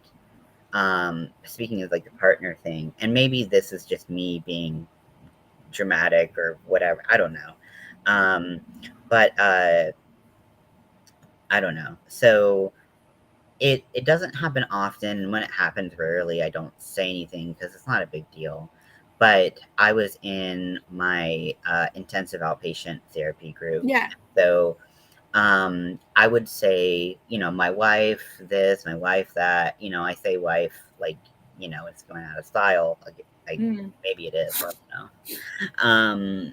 But and then the group facilitator, so many group facilitators would be like, when they repeat things back to me, they would be like, your partner, your partner, your partner, your partner. And Oh I boy.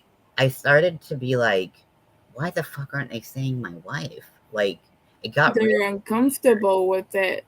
Yeah, and I was like, and so one time a group facilitator was like, hey, what's bothering y'all? Like, what's up? Just tell me about how this how this program can be improved. Like, they just wanted feedback, right? Yeah. I was like, a big thing in therapy is mirroring what your client tells you. So if a client says, I was really upset, blah, blah, blah, blah, blah. Yeah. So the therapist would be like, so you said that you're really upset. They would use the same word back at you. Yeah. So the fact that I would say wife and then they would come back with partner was really strange to me, just in like that's how therapists are It trained. is. But also, when I started dating Mel, we weren't allowed to get married in Yeah. the States. Some states had legalized it, but we weren't. In fact, like 2 days ago, I got like a memory, like a Facebook memory, that 9 years ago, 9 years and 2 days ago, same sex marriage became legalized in the United States. Yeah.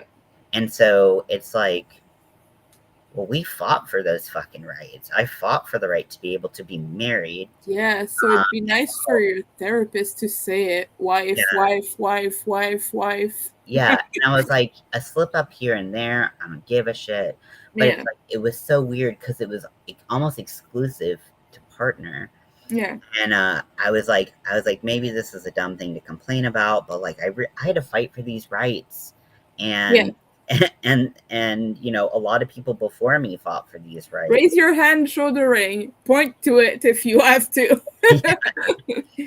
And and so they were like, oh, I can totally see that, why that would be like, on your, why that would show up. Hey, China, welcome in. Hi.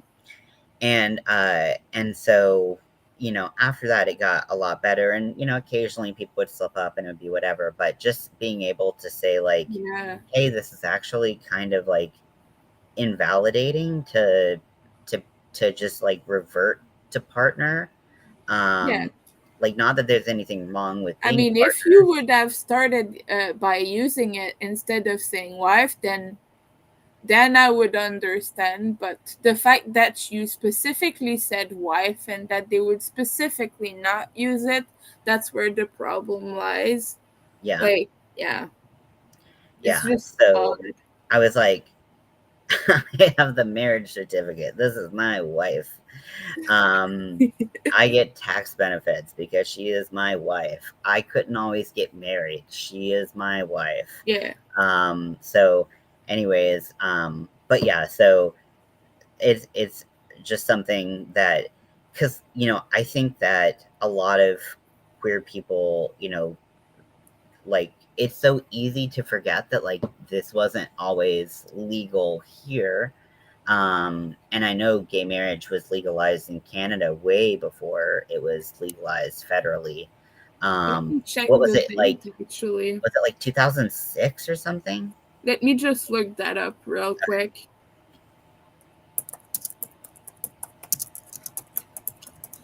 So it was in 2005. Ooh, I was really close. Oh, on my birthday. Oh, happy Yes. birthday.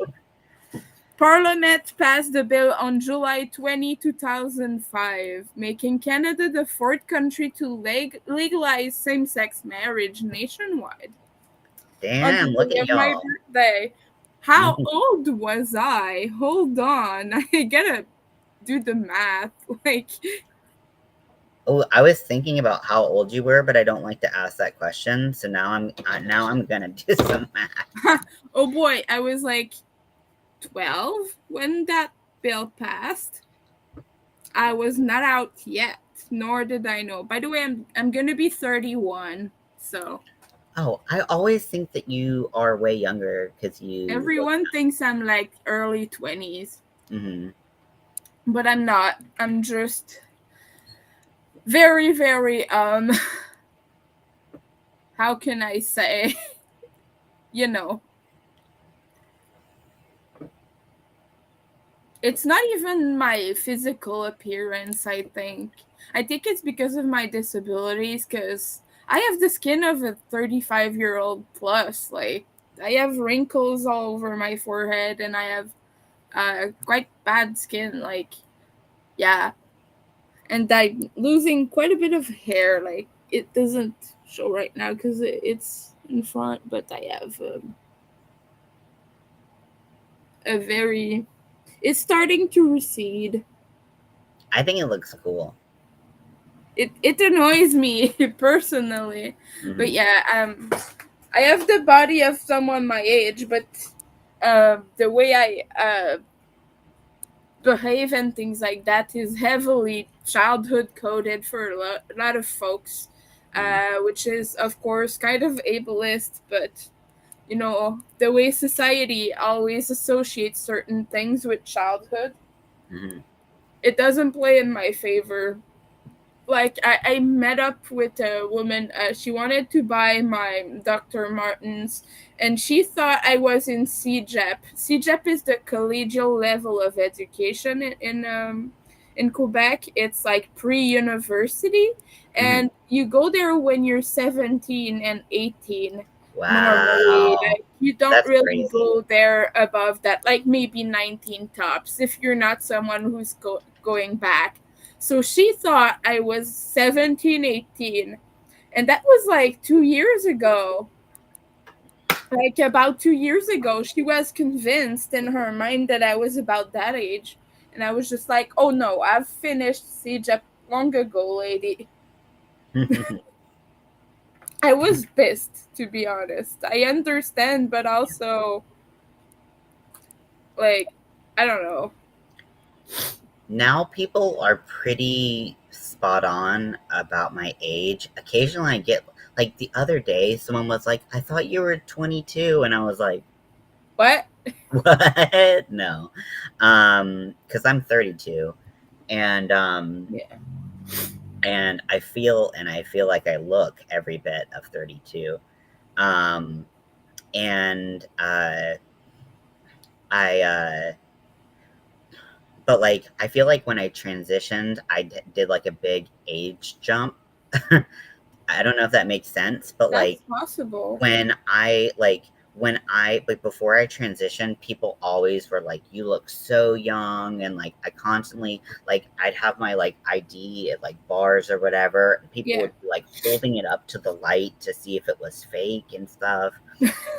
Like, up to the point where it was, like 25, 26, and people would still be, like, giving Yeah. me weird looks. And I think it's just because I have, like, a really, and my face used to be rounder before T, Yeah. but it's still pretty round. Definitely not as much, but, um, and so, I had a bit of a baby face, so, and I'm short, so people just assume that I think we're actually the same height, right? You're 5. Yeah. No, wait, are you taller?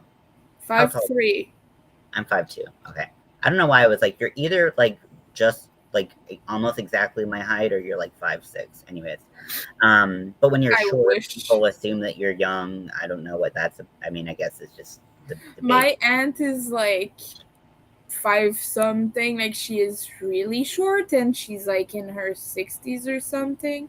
Hmm. Like maybe late 50s or something like that. And she is very very tiny, and she gets so much shit for it. And it is just funny because she's like the most strong and confident person. So you see her like walking on in the room like intimidating and whatnot, and she's tiny. But she has that character, Hmm.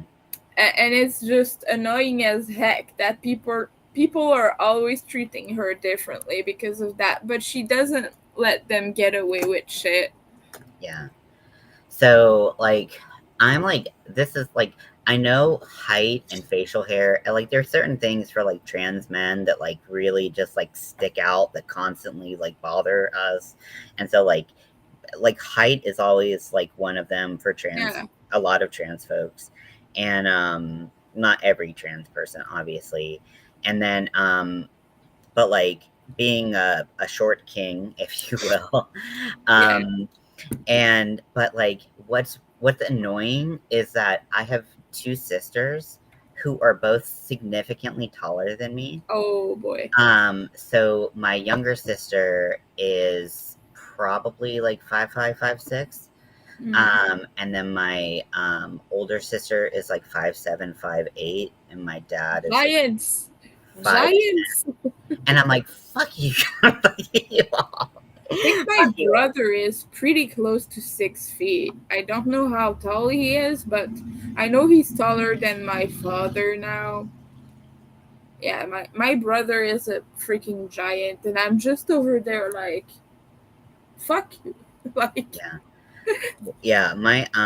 you inherited the good genes. Uh, my older sister's ex-husband is 6'7", Yeah. and like being 5'2", like I was basically like belly button height for him.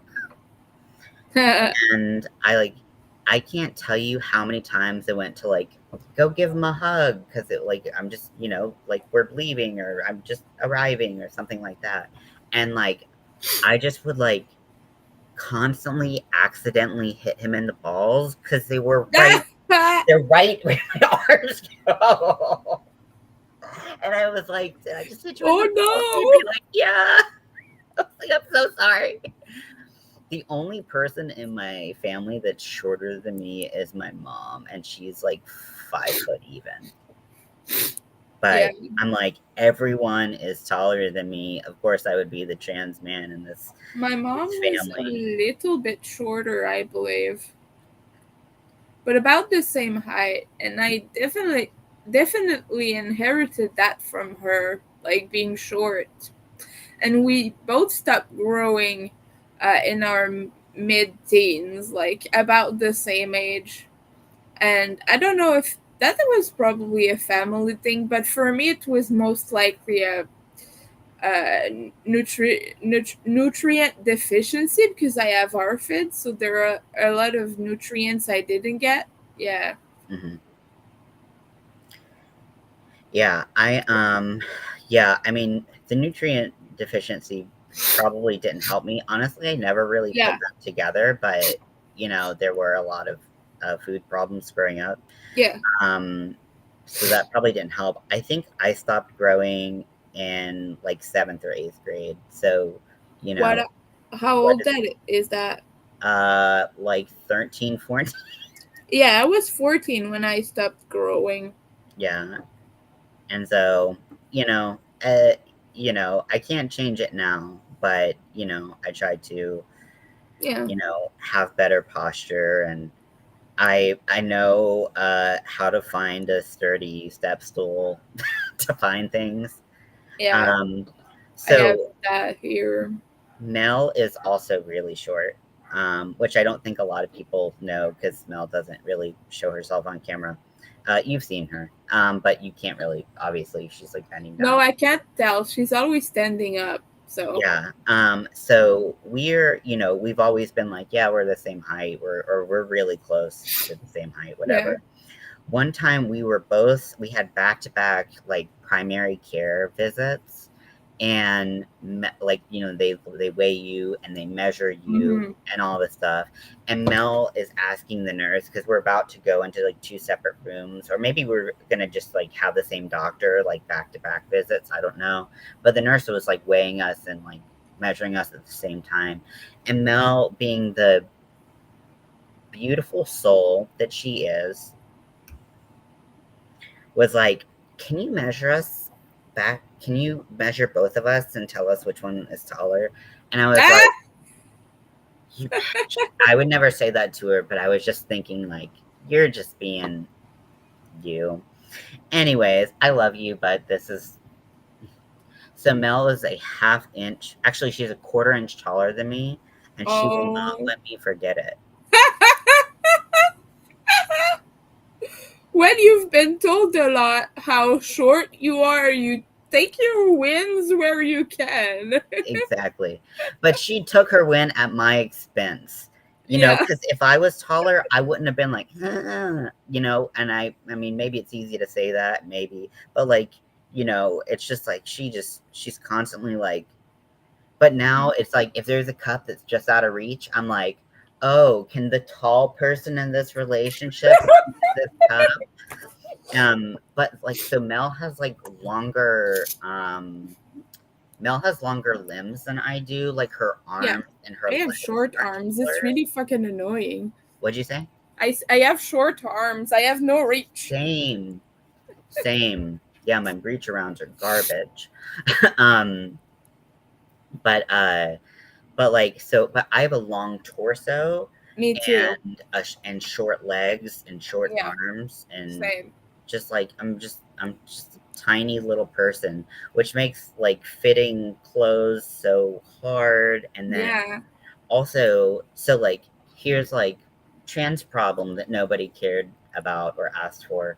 So I am like my foot size, because I know you have a bigger foot size, because I looked at your shoes that you sell and I'm like, I want them, but you have bigger foot size than I do.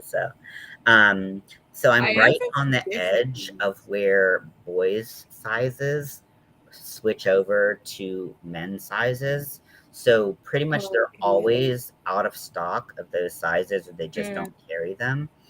And if I like for me, I have really bad knees, so I need good sneakers. Like that's one thing that like if I want to yeah. like walk or run like an exercise, I need good sneakers. I can't just do like cheap like Walmart No. sneakers or anything, because like I just have bad knees. Even with insoles, I have bad knees too. yeah, It's so it's like that's the one thing that I can't compromise on. But all of the nice sneakers are in the men's sizes, uh and yeah. um and then the cheap sneakers are in the boys sizes, because they figured that the boys are going to grow out of them. But then if I look at the women's sizes, I can easily find a women's shoe that is nice that I can fit. However, they're never wide enough because my feet are really wide. Yeah, that's the worst. So I I'm have just the same thing. I have wide feet. Like I have the shape of my feet is what you would stereotypically assume men's feet are, And I've always bought like wider toe boxes and things like that. yeah, And it annoys me so much when shoe store people try to fit me in women's shoes. Like I'm like, sorry, it's gonna hurt if you do that. In my size, it's gonna be too tight. yeah, And they're like, yeah, but you're a girl. You need girls' shoes. I don't give a fuck. I don't give a fuck. yeah. It's just the shoe. The shoe Yeah. isn't like, what are your Give me chromosomes? black shoes. I'm a Like, goth. I need black shoes. Just plain black shoes. yeah. I can't find them for some reason. Mel used to work at a shoe store that so they did like specialty shoes, and so Yeah. she was really good at finding me wider shoes. But I'm gonna Okay. go get my last pair of tennis shoes. I have a current pair now that's like all gray, because finding all black was just like Oh, I could not find anything. do you want to see my platforms? Yes, please. I have an amazing pair.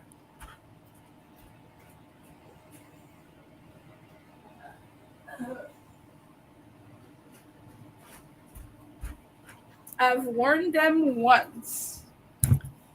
Oh my god, they're so gorgeous. And these are, I don't remember the name, but these are velvet. And these Ooh. are the Monia, the ones with the big buckles. Mm. And like these are Repo the Genetic Opera shoes. Like they have the same but without platforms in that film. Mm. And so I always joked that I would cosplay someone from that film in those. Nice. I've worn them once. But it just annoys me that it picks up the dust like nobody's business, because that's velvet. But Yeah, the velvet I imagine would be just constant cleaning. I'm Yeah. selling them. Oh. Makes me sad. I got a pair of like they're like Converse style, but they're not Converse. Also Converse I love wearing, but they're so Yeah. thin. They're so thin. Just give me a sec. I'm just gonna go put this back. Yep.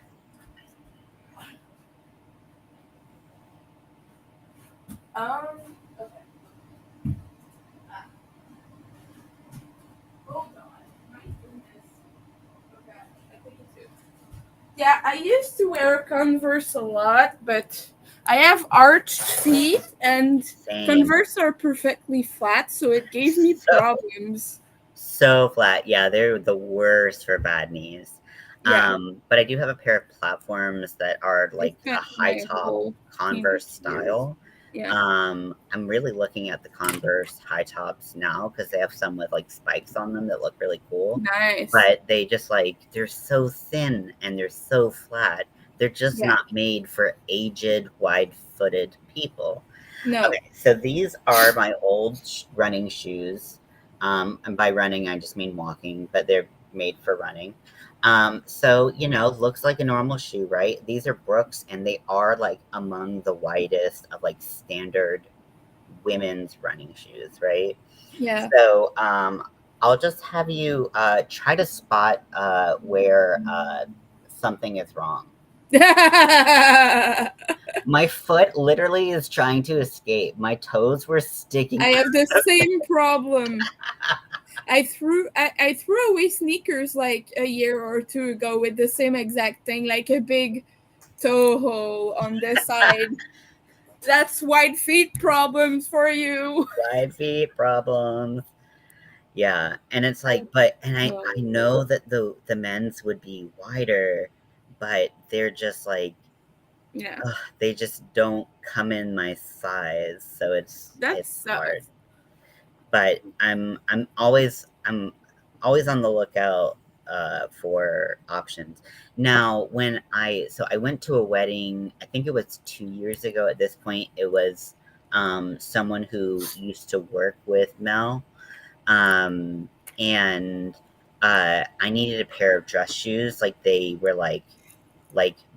men must wear dress shoes and like nice, like they had like their description of what men should wear and women should Oh wear. my And I was goodness, like, I hate this shit because it's so me too. antiquated and it's so dumb. Like the whole thing, it's so dumb. So I had to get a pair of dress shoes. And like my goth I, ass was like, get me black. Black goes with everything. I like, I but Mel being the more fashionable of the two of us, um, and also she did the shopping because she knew about shoes. So she went to Nordstrom Rack, which oh Nordstrom Rack boy, is so great because it's so much cheaper than actual Nordstrom, which is so expensive. yeah, And you can find like weird sizes. Like they nice. carry really long, really wide, like all of that stuff, which is great. And so she found me in the boys section a pair of like name brand. They're called it's like brown, but it's kind of like burnished looking or something. You know what I'm Yeah, talking like the cognac or whatever. yeah, Um, so she got me that pair, and they were $40, which to me I was like forty that's good. dollars for a pair of shoes. Holy shit! Which I mean, Converse are 50, $60, so I don't know why I was freaking Yeah, out. But $40 for a pair of shoes, I don't really want that much. It's a lot. And she was like, these shoes like normally run for like upwards of $100. She was yeah, like, if you got the men's sizes, they would be that expensive. And yeah. they're the exact same shoes. They're just in your size. And when I put them on, first of all, they're so damn flat. It's like walking on hardwood floor. Yeah, But they were perfectly like the width was so nice. I was just like, this is a dream come true. you just need cushions under. Yeah. So I was like, I'll just start putting insoles in everything Yeah, I wear, and then we'll be fine. yeah. I have insoles in my Dr. Martens, Hmm. and like I needed that because Dr. Martens are like, Yeah. well, they're not very flat, but still too flat for me. Like I need shape, Hmm. so I put insoles in them. And the main problem with Dr. Martens is not that I have the men's size just because they're wider, Hmm. but they're flattened this way, and my feet are higher, Yes. and Hmm. they squish Yeah, down because my when you have the feet. high arch, your foot goes higher. Yeah, Yeah. and they squish down my feet, so I can't wear them. It Yeah. makes me so sad. I have a pair of navy Doc Martens, and oh my gosh, I'm like, I have to like loosen up the laces so much around the top of Yeah, my foot because I yeah, feel like my it's suffocating my foot. Um, the insoles that I wore, because I had tried like Dr. Scholl's insoles before for yeah. high arches and shit like that. But when Mel worked at the shoe store, they also had like these really nice or different types of insoles. And I don't think you have to get really nice ones necessarily, but they had different types. And so there's a type of. Do you want me to show you my insole? I mean, Yeah. my Let foot's me been on see. it, but whatever.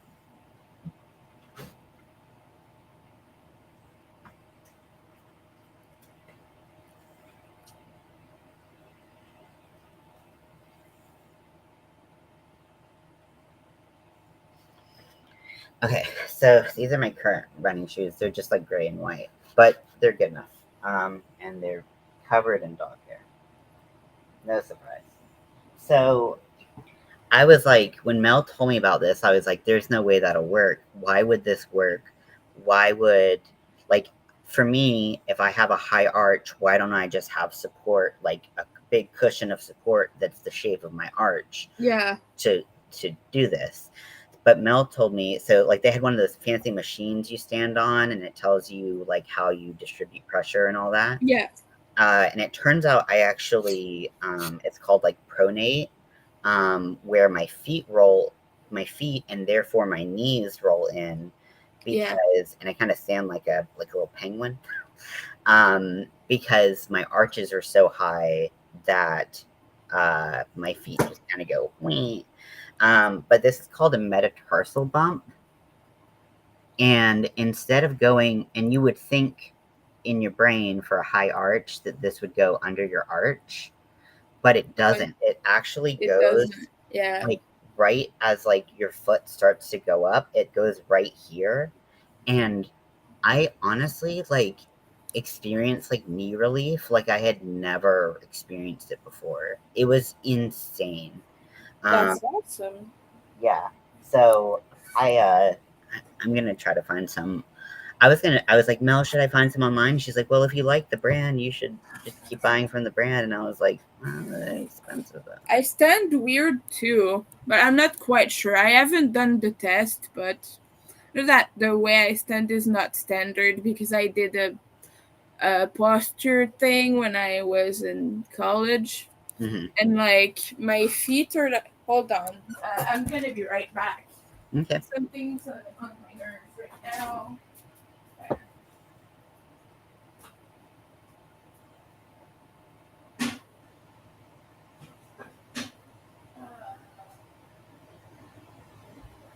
Okay, yeah. But I know that the way I stand is my feet are too close together and I Mm. stand forward like that.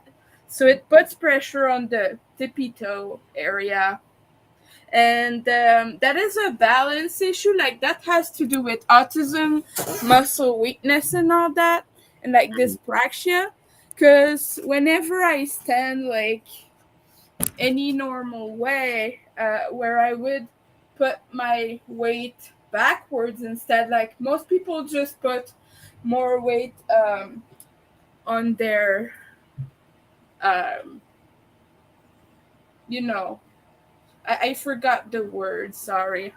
But most people Heels? have a weight that is distributed a little bit more backwards, but I can't because if I do that, I'm just gonna fall down. Yeah. So, yeah, I just kind of like, okay, so my knees basically like knocked together, like nick knock, nick knock. And then I just, because my chest is so large and yeah, my shoulders and my back are not very strong, I kind of just like curl in yeah. like that. Also, did I see some pajama pants? Yes? Can we compare pajama pants? Because I'm wearing them too. And I really want These to show are my. stars. These are just little stars. These are were from Walmart or something. They're so cool. Yeah, to be honest with you, these are just period pants. So Yeah. Well, if it happens, those are good pants to have it happen in. yeah. So these have little black hats and moons and Ew. stars. So we match. Yay. Um, and they're fleece. So it's funny because my little sister's here today, this weekend. Oh. And she's in town with her partner. And so she got these pants at like Goodwill or some like thrift store. She got them. It had to be like 15 years ago, right? And my sister and I are not the same size, like, and we've never been the same size. Like, I've always been like very curvy, especially up top. But I don't really have wide hips though, which I think helped. So even if I like, even when I gain weight, I don't really gain weight like from the hips down. It's just Yeah. everything is like stomach and chest and all that face. Um, so luckily I managed to fit these still somehow. But she got them from Goodwill, and the minute she got them, I was like, "Hey, those pants are maybe the coolest pants I've ever seen. Oh. Is there any possible way that I could have?" And to her credit, she was very, very nice and let me have the pants, and I still have them. And so I showed them to her today, and I was like, I still have them and I wear them all the time. And she was Oh. really happy about it. Because we both are just like, I mean, most people love pajamas, but we're like live in your pajama type people. So Yeah, I wear my pajamas all the time. I don't wear normal clothes. yeah, normal clothes are for the birds. And when you're disabled, why? Yeah, Like, exactly. if Pretty I'm much. being honest, why? I have just like a collection of gothy pajama pants that I just alternate between. Exactly. And in the summer, I wear shorts, like short leggings Hmm. when it's really hot, and that's about it. Yeah, if I'm going out, I have like a couple pairs of like shorts. I used to wear jeans like throughout the year all the time, as like growing up. But like Yeah, now, I just hate finding jeans that fit. That sucks. I can't wear jeans. Yeah. Texture or No, I have a body issue, an anatomical issue that makes it so I can't wear them comfortably. mhm. I'm not gonna put too much details on that because that would be gross for YouTube, but yeah, basically I can't wear them. Well, physically I can, like I can put them on and wear them, but I'm gonna be so miserable that fuck that. I've not Yeah, worn jeans in like almost 20 years at this point. that's fair. And I mean, like you don't have to wear jeans, and especially for so many people, like they when they do like wearing like leggings or short leggings, like Yeah. Mel lives in it, like Mel only wears PJ pants for bed, but then she lives in all different types of leggings. Like Yeah. leggings have like changed her I life. have a lot of Like, and leggings. then she also does like the bike short, like short legging Yeah. things. And like for me, I like if you catch me in a legging, it's my dying day because I hate them. I hate them so much. They make me miserable. That I feel more trapped than if I were actually trapped in like bondage or something. I don't know Damn. what it is. It's just not gender for me, if that makes sense. Yeah, But I've always had a weird relationship with jeans just because first of all, the way my waist is set up, like I have a belly pouch like quite wide and jeans don't stay on me at all. Like they always fall down, and even when I was 120 pounds, like they would never stay. Even with a belt, like they would always ride down, and I don't know why, but no matter what I did, they would always do that. And as a teen, like it was the fashion in about the early 2000s to 2010s to have low low, low, low, waist. low, Yeah. low. Yeah. So everyone had that. So I had to have that, obviously. And Mhm. what do you know? it's an ass crack festival, you know.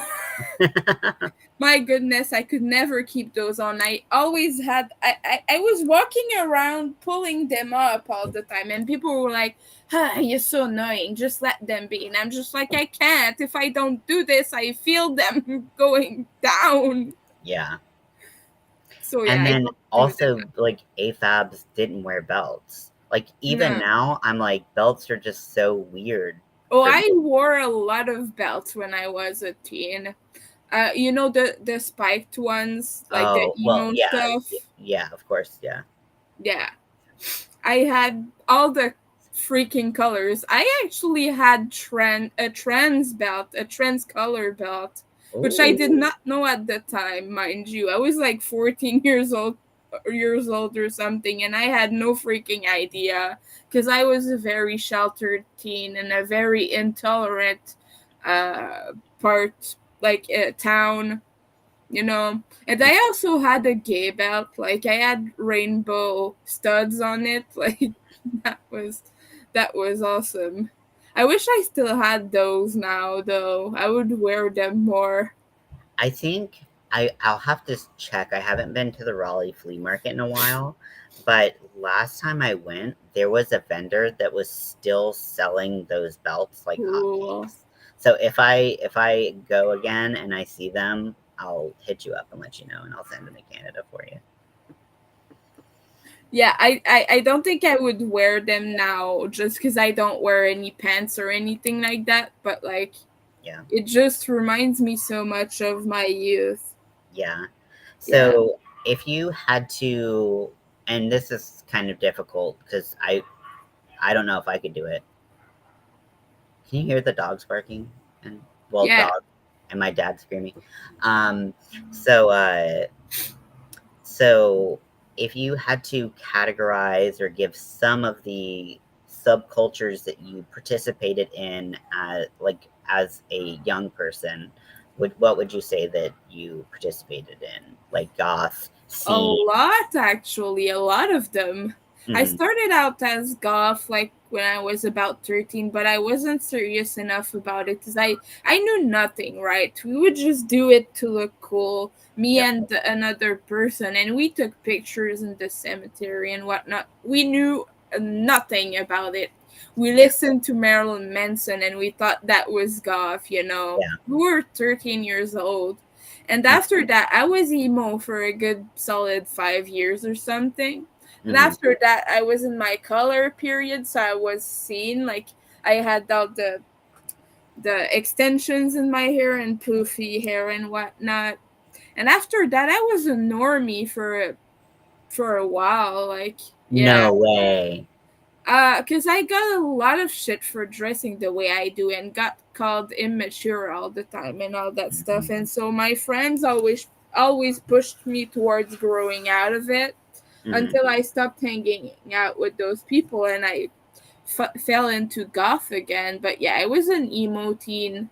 And as a young adult, I was very much seen. Like, that was pretty much what I participated in the most. Yeah. Yeah. That makes sense. That's cool. Interesting. Yeah, that made me think a lot about all the transformations that I went through too. So like I think so like my first thing, because like I grew up on so much rock music, and like for me, like I would say that I fell into punk first, and it was very like punk light, right? Like Yeah. again, like you were saying, like you didn't really understand all the references. Like maybe you listened to some of the music, but like you weren't like you didn't understand like the depth of the subculture. You're just kind of like this looks cool, and I like some of the music, so cool. So it's like safety pins on everything, tartan everything, or like whatever. Um, and then, and so I did I punk. had tartan everything too, by Yeah, the way. yeah. And then I did, I like, I did scene, but I wasn't like full out, full out scene. I did like a probably like 80% of the way there scene. Oh, I did the celery hair thing. I was very, very into it. What is celery? Oh, it's like cheetah prints or the Yes. leopard prints. Yes, yes, yes. Oh yeah. Yeah, that's super cool. I dyed my hair a lot. So I always had colored hair, but I Me didn't too. do a lot of like patterns and stuff. So it kind of all melted I together did the with weirdest hair. every subculture. And then let's see. So I think scene turned into emo really fast. Because I like the music so much more. And also, this is around the time that my bipolar really started to like manifest, and all Hmm. my mental illness started to manifest. And so I was able, like, I just felt like such a strong connection to emo music. And like, the reason I think I never like fully went scene or like I fully went punk is because I always had this like grunge undertone Oh, I see. because like because that music was what I grew up on. Like I grew up on Nirvana and Soundgarden and like Yeah. all of that stuff. And so like I always had that undertone. So it was like while yes, I might have been wearing like this like bright colored hoodie, I was still wearing a hoodie, having colored hair. I wasn't like teasing my hair There's up. a lot of more colorful grunge nowadays, I feel like. I see it all the time. Like, Is it really? people go around in their very colorful, grungy outfits. Like, kind of the same vibe, but with more neons and whatnot. Like, I Mhm. think it just changed a little bit. Yeah, that's so interesting. Yeah, because to me, grunge will always be kind of these like muted tones. Yeah, Um, yeah, for sure. and then so like I think I've like maintained this kind of oscillating like grunge emo thing throughout like my whole life. And there obviously are like um, there's definitely a lot of goth influence in there. Um, so like goth emo grunge I would say is like kind of my my my brand of what I do. Brand. Yeah, which Yeah. is which is like probably the most like anti subculture thing you can say is like my brand. It's just adorable. I like it. The thing about goth, though, that a lot of people who maybe aren't really like invested in the subculture is most people assume it's a fashion style before being anything else, but it's like the goth fashion that you see, that is just for show and for fun. Like, it's not actually a thing. It's not actually tied to the subculture in any way. Like, the only tie that you can sort of find is people would go to the Bat Cave all the time. You know, that club that closed years ago, like in the UK, and they would be dressed in black and have that much hair, and that's the only tie you can find to fashion and in the goth subculture, because it went all over the place. Like, there was a time, like, you know what new romantics are? It's a sub fashion of more colorful stuff, Mhm. but that's a big part of the goth culture as well. But it's always been more about the music. And a thing that I hate is, like, people who do not invest in the fashion are often cast away, cast out, they're being pushed away from it.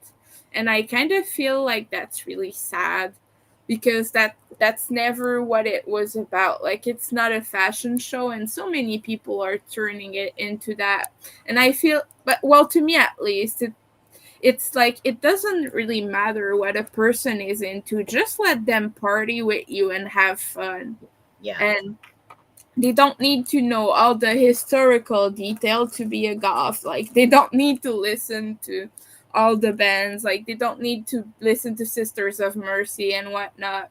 And there's so Oh, many types of yeah, goths too. Like it's like all subcultures, but like especially yeah. goth. Like there's so many. Like you could be a pastel goth, you could be a Victorian goth, and like all these Don't get things. me started into that. Industrial, yeah.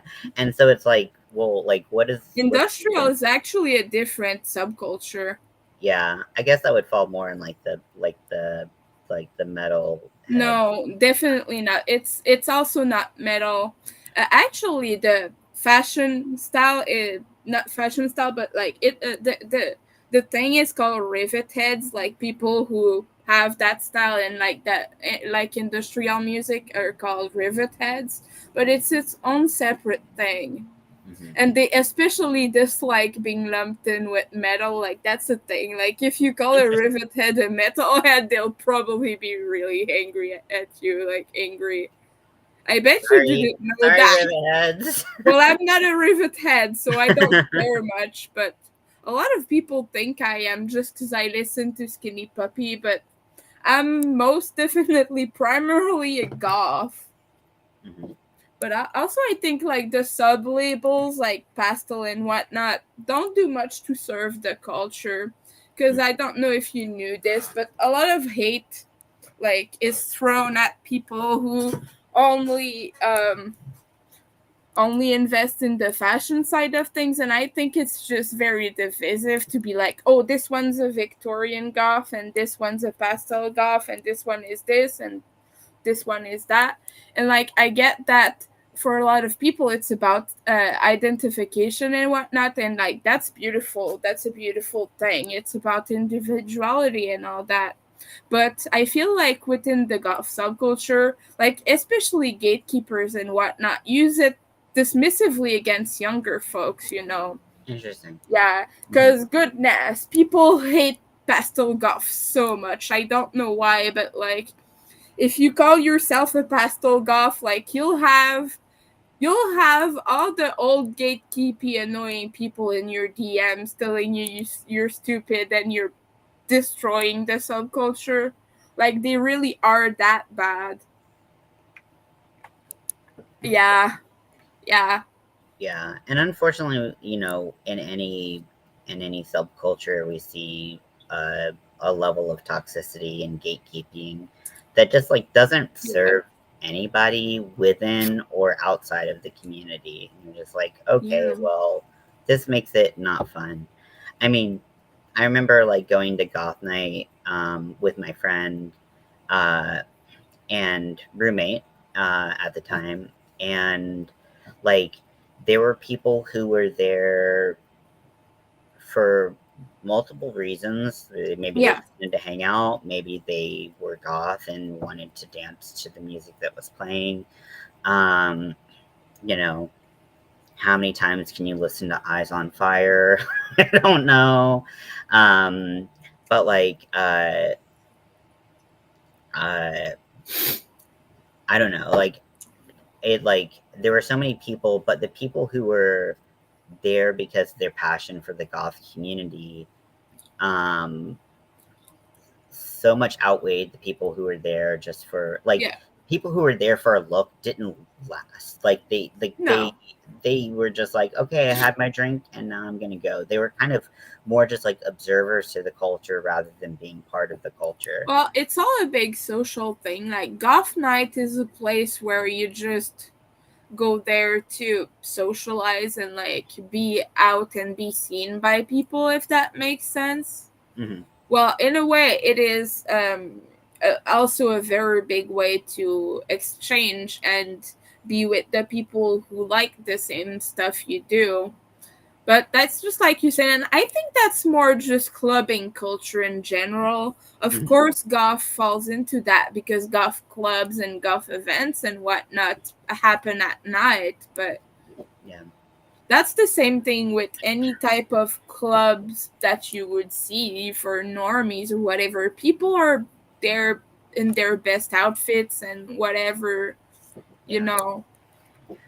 Maybe it's just me, and maybe it's because I'm not like 100% goth, but I actually really liked the distinctions of pastel goth and corporate goth and stuff like that because um for me, like, I would see people and, like, you know, like, identifying as a female, I felt like I was supposed to look a certain way if I was Yeah. gonna be a goth, but that wasn't me, and I'd rather, like, I'd rather just feel like me and have fun enjoying this music. And Yeah. so, like, there were aspects of me that were more like traditionally gothic, but then there were aspects that weren't, and that was cool.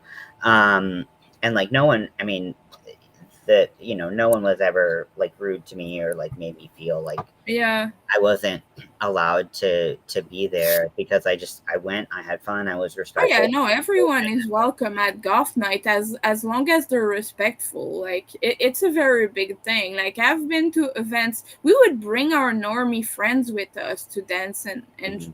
and such, like to have a chat. Like we would sit at a table with about two or three of our people we just brought in with us, and we would just talk and have the best time. Yeah. But I like the distinctions because it allowed me to see that there were ways that I could Mm, express my gothness in different ways. And so it was more about like figuring out how to shop that could still be like, yep, and I'm still goth. So like when I was working a corporate job and like at first I was like, I'm just gonna wear what the the girls are wearing. And I was like, I hate all of this. This is terrible.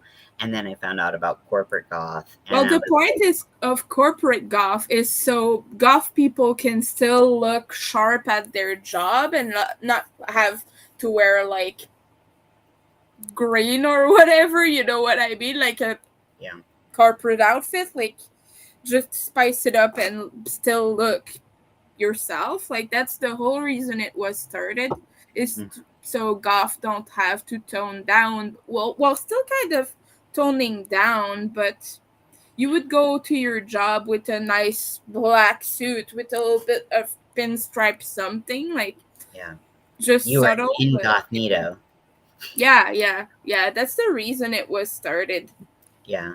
But it to me because I was never like 100% of anything, it just was nice to be like, well, this is an expression of my love of gothic culture and bing bang boom.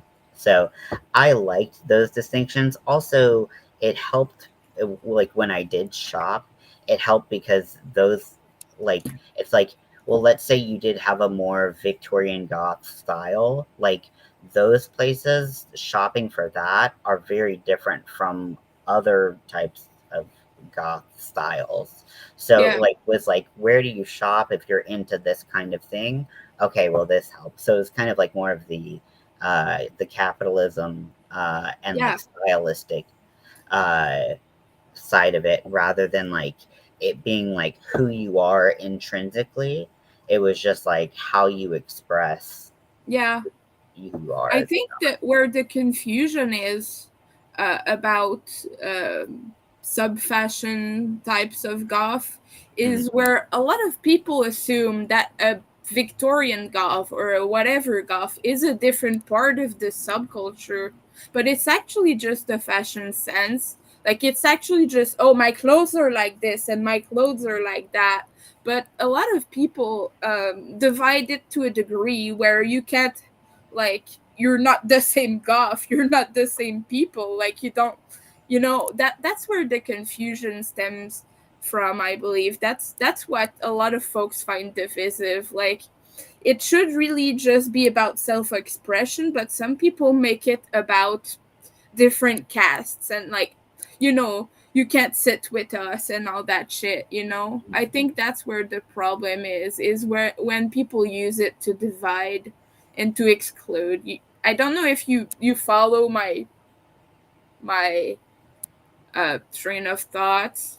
yeah, I I don't. do. I Okay, do. yeah. I am Like, multitasking right now, but I am following exactly yeah, what you're saying. I think what you're saying is like perfect because like it yeah, like I don't like to think that like just because we're like we have different language about it. I appreciate like your way of talking about it because it's Yeah. informative to me on, like, oh, I never thought about it like that. I just like learning, and that's Yeah. I just watch a lot of videos about the subject, and that seems to be the main reason a lot of goths don't like those labels. It's just because some people, not you specifically, but some people misuse them to like dismiss other people. That's the main thing. We just really want outsiders to feel welcome, and like, personally, I don't give a fuck whatever type of fashion you like. Like, that's not like, I know some goths who look down upon pastel and whatnot and all those things. mhm. Like, I know some of them who are extremely mean to those people. And personally, I'm just like, if that person wears pink and lilac, I don't give a flying fuck. Like, it doesn't threaten me as a person. Yeah, Yeah, and it doesn't make your identity or exactly. expression or passion any less Yeah, valid. yeah, yeah. It is useful for shopping because, well, especially stores, when you're a specialized alt store, you have to have a line of product, right? So you have to have a niche, like a specific niche you cater to. Mhm. So you wouldn't have those type of stores if you didn't have fashion subcategories and things like that.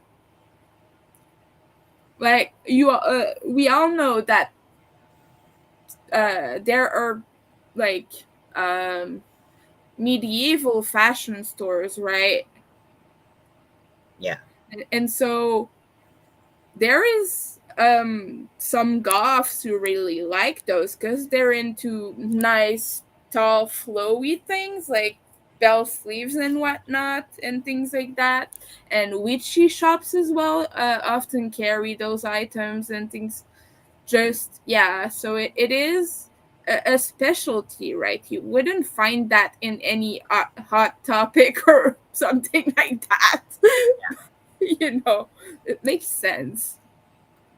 Yeah. I'm trying to find like the easiest way to get leather. Oh boy. So sorry. I was like, does Joanne carry real leather? But Do they I stopped can't. shipping to They have Canada? some real leather like trim and straps and Okay, stuff like yeah, that, but not like all actual. of their like bolted fabric is faux leather. Oh no.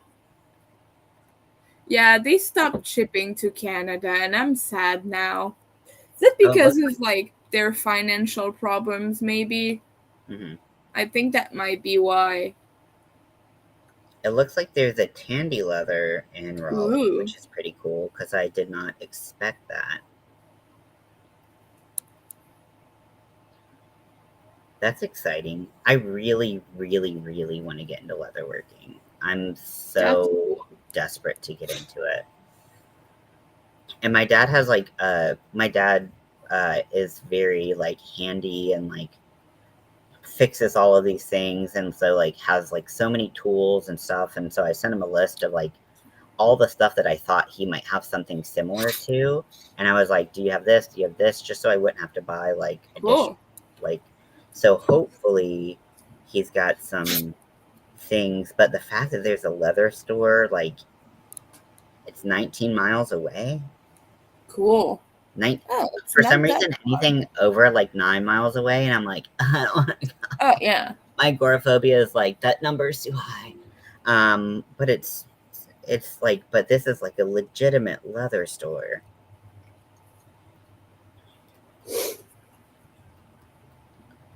I kind of want to ask my friend if he wants to go, but I love Leather. him, but he's a bit of a hot mess right now. So Oh no. I feel that I have my hot mess phase coming up soon. I can't wait for my hot mess phase to end. When is Yeah. it gonna end? Yeah. I'm laughing because it's sad.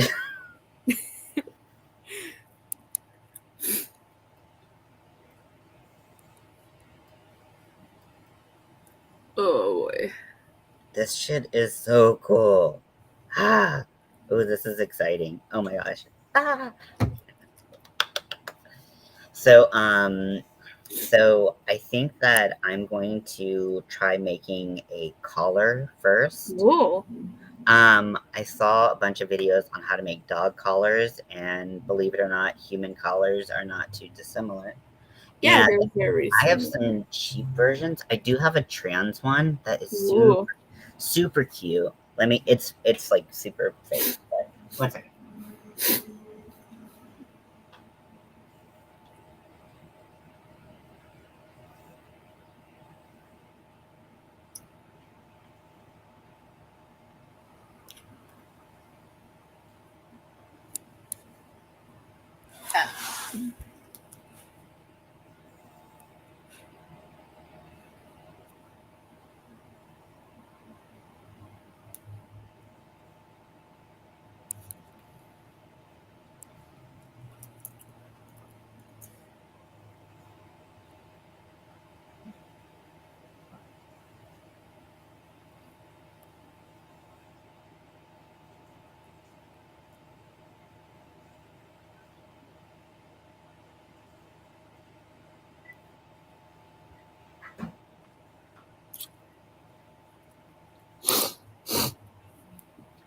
So it also came with ears and a tail, and I'm not going to show the tail for reasons. Yeah, for reasons. For reasons, but like, I know the reasons. so this is the isn't that Ooh, freaking cute? nice. And luckily, it's like the largest one is like perfect for my neck because I have a fat neck Me and too. I have a really hard time finding collars that fit, which is so annoying. But then it also came with little ears. I wish I could separate them more because little They're cat ears, very though. cute. I know, and it's just I little used finger. to have a lot of necklaces like these, and Hmm? none of them fucking fit me anymore. Yeah, It's I like terrible. that's so. Yeah, that's part of the reason why I was like, I just want to make things myself. Yeah. So there's a video. I'm gonna click on a different tab, so it's gonna be like wah, wah, wah, wah, wah, wah. As it always is.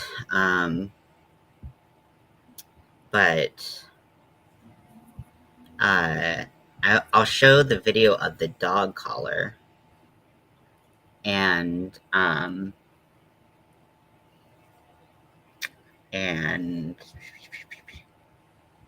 that I kind of want to make something similar to, but I also want to make it kind of like a martingale. Is that? I think that's the right word for it. I watched too many shorts. No, no, no, no, don't play. Um, okay, I just closed out of everything. God damn it.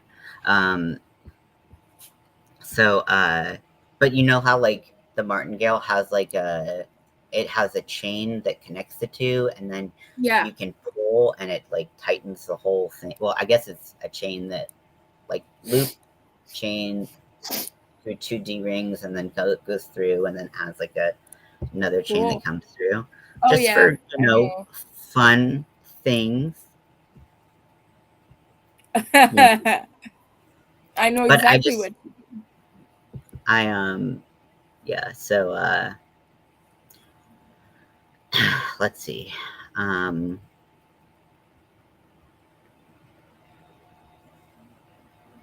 so also, I think I posted this on Army of Weirdos. I don't know if you saw this. Um, Maybe. so I'm gonna have to mute because it's gonna start playing and I won't be able to hear you. So I do apologize. 1 second.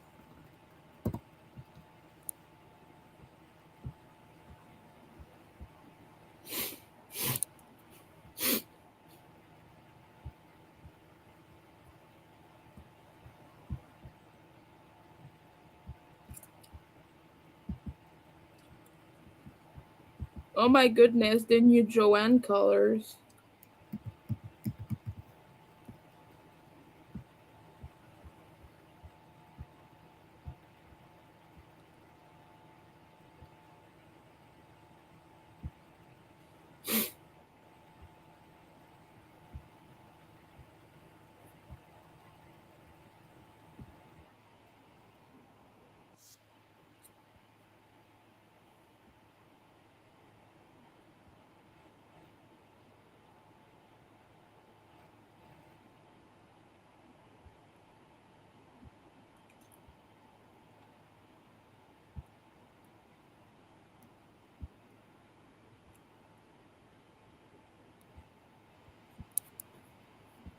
Okay, I found it.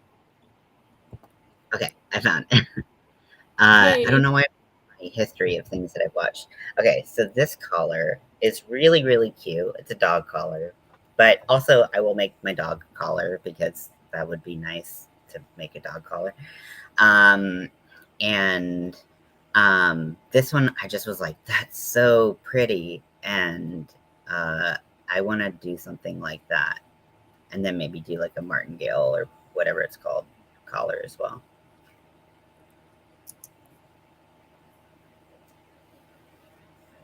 Hold on, I'm gonna have to. Okay, it's already muted. Good.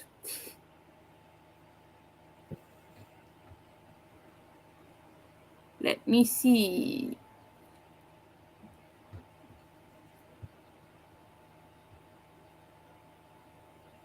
Oh, fancy. Right? And then she goes through all the steps on how to make it. And then she does like detailed videos on how to start and like making your first project and all that stuff. So it's like That's nice. but it's so cool. It's so cool. It's very detailed. There is a lot of work that goes into this. Yeah, and like I think the thing that's like drawing me to leather, other than the fact that it just is fucking cool and super hot, is that like, I think we all have some leather goods somewhere. Like for me, I have like a leather wallet and stuff like that. And I like have a jacket that I thrifted. I have a leather wallet that I bought a long time ago that I got from Walmart. So it's probably faux leather and which there's no problem with, Yeah. other than that's vinyl and that's plastic and landfills such. Uh, and but like, it's machine made and stuff like that. There's no problem with being things being affordable for you, right? But then Yeah. I also my wallet right now, I actually got it at a like comic book convention, and it was someone who made like handmade leather goods, and it's red and black. It looks super sick. And it's handmade, and then this same person and their like your first project was making a coaster, and just watching the amount of love and detail that went into making a coaster, I was sold. I was like, this is artwork. This is It beautiful. is. And also, in my journey to find things that are gender affirming, a huge gap that I see is things that are gender affirming, especially for trans mask folks, um, like like non-binary AFAB people, is just like gear that fits their body and is Yeah. appropriate for their body and things that they're comfortable with and not comfortable with. So I was like, well, what if I there's a million and one harnesses out there, but is there a harness that like could adapt to my body and like, do what I want it to do, which is like Yeah. hide some certain parts that exist? Not really, not that I've seen. So, and then I was like, well, because I know that, you know, some people like bind with like leather binders and stuff like that, which that's pretty intense. That's pretty. God damn it. I can't imagine. Like, it would be so. Imagine if it's hot outside. Like, that would be horrible. Yeah, leather does not breathe, but it also doesn't stretch Yeah, that's pretty good. like over time. Like I was watching, so I recently had like a Disney day because I was in a bad mood and I was like, I need all happy things, right? And Yeah. so I recently watched, and obviously I don't know how. I mean, I the live action obviously could not have been super historically accurate. Um, but but when they showed her taking off her binding, it like she had like a leather Yeah. strap that she just Oh, yeah. wound around herself, and I was like, well, leather doesn't stretch. I mean, like that's its one of its main perks. Um, but what if you had like leather, like lined with? I mean, granted, like cleaning it, I don't know how you would clean this, but like leather lined with cotton. That just doesn't seem like a good idea. No. But I don't know. I don't know. Maybe I'd have to think about that. Just like how Well, you. there are leather corsets and things like that. So I mean, they do have to line it with something. I believe it's usually lined with like twill or something like that, which is a cotton. But Hmm. yeah, it has to be more sturdy if you're gonna line a piece of leather. It has to be really. Yeah, Just look into what kind of things are used to line corsets, and usually like especially leather ones, and like that usually will be pretty close to what would wear for work for another garment like a binder or something. that's really smart. I wouldn't have thought about that. Thank you. Yeah. Oh yeah, I used to waist train a lot, so I know everything about corsets. And it's also how I figured out I had a long torso. Cause I have a 14-inch corset, and it's very rare for someone to be able to fit that. And for me, like it fits almost exactly perfectly. Like it just hits my hip bone when I sit down. And so I figured out, oh, I thought I had a short torso, but apparently I have a very long torso. I'm just small. I have baby legs. Yeah. That's how I found out. And I found out everything about how they're constructed. Like, I really looked into it. So with a leather corset, because I've always, I mean, so I've had, I have had two really nice steel bone corsets in my life. Yeah. They were not leather. They were fabric.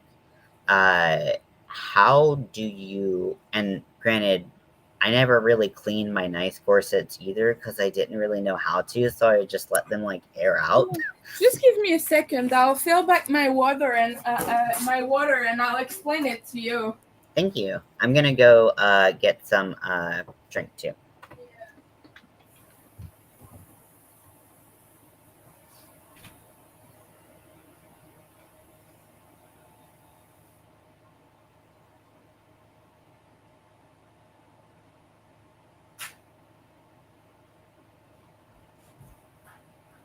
Hello.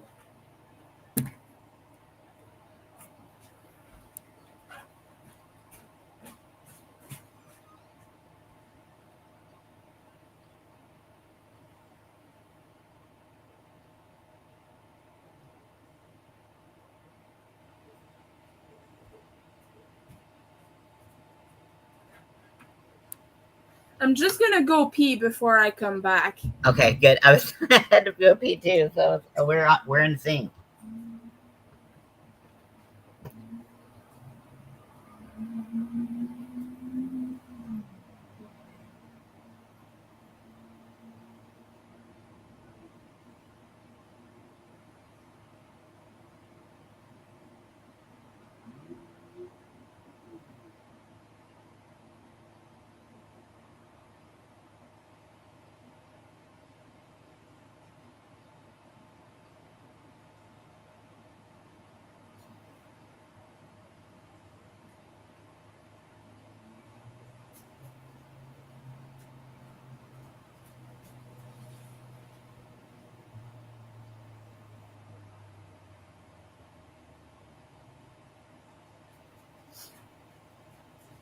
I got materials.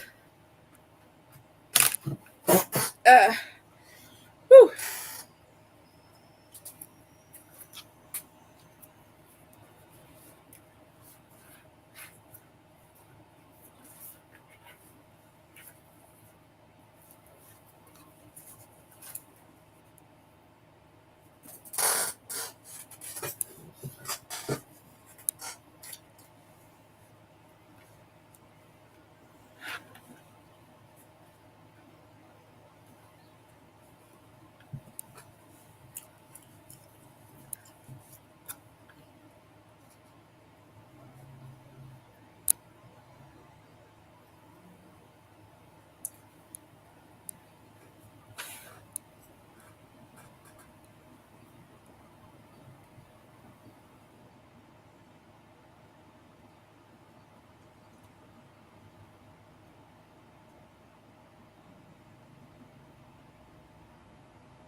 Hello, I brought materials. Ooh, yay. This Mm-hmm. and a nice, beautiful dark red satin corset from Oh, Orchard's Corsetry. that's beautiful. So I used to be subscribed to a channel called Lucy's Corsetry, and it is everything about corsets from where different types to how to make them. And she basically showed us, you see, this is the satin part, this is the outside part that you would see when while wearing, Yeah. and you have a cotton lining inside. Yeah, I have So one almost yeah, identical in purple. you'll want to loosen up your laces as much as possible. Like right now there's a little bit of a loop right now, it's not perfect, but just imagine that this is loosened up all the way. And you will want to insert your corset with the lining facing up and suspended by the laces like this, and you'll want to air it out like this. You'll want to let it air out and dry like this, and so all the sweat and everything will evaporate. And if you want to do a more thorough job, you just mix in a little bit of vodka in a spray bottle of water, Mm-hmm. and you would spritz it everywhere you want to clean, like everywhere you really want to get rid of a stubborn smell, and Yeah. then you would let it air out for a while. So that's Okay. how you clean a corset. Okay. That's smart. Yeah, because I was like, yeah, because for mine, like, so I used to cosplay Poison Ivy a lot. And Yeah, granted, like, I used a cheap corset for that. But like, still, you couldn't wash it. And I would try to let it air out, but because I wore the costume so frequently, it just yeah, kind of never catch up. And then even if the sweat had evaporated, it still would have the bacteria that is in, like, that comes off your skin when you sweat. yeah. And if you're binding with something, you're gonna sweat like crazy. So so the alcohol method I could definitely see Oh um, yeah, yeah. being very effective. And you have to leave it for a couple days also. Like if you really want to get rid of the smell, especially if you wear it a lot, like you would want to switch to a more to another corset that is not your daily one for Mhm. a few days, and then really get rid of, well, it's not ideal if you don't have more than one corset, right? But yeah, that's Yeah, pretty much it. I'll just go put that back because that was expensive, and yeah. I want to preserve it, so I'm just gonna store it.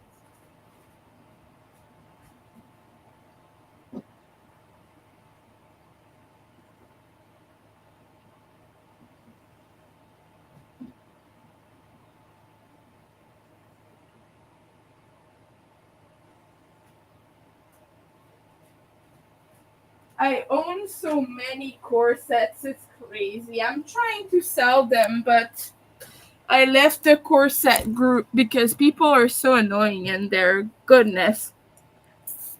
I bet. They're so gatekeepy and annoying. Like if they see your laces slightly slanted, like a millimeter slanted, they insult you and they call you irresponsible and all the names in the book, like they're intense. Like, okay, Pass. dear, Hard pass on you didn't pay for the corset, I did, so like chill out a little bit. Yeah. Like people are so mean in those groups. I don't know why, but yeah, I left.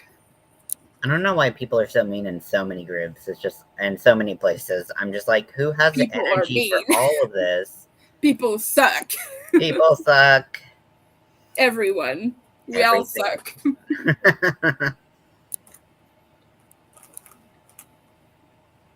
Yeah. Ooh. I have a specialty corset that I might want to show you. Ooh. Hold on. Geez. It's a vinyl corset. Ooh.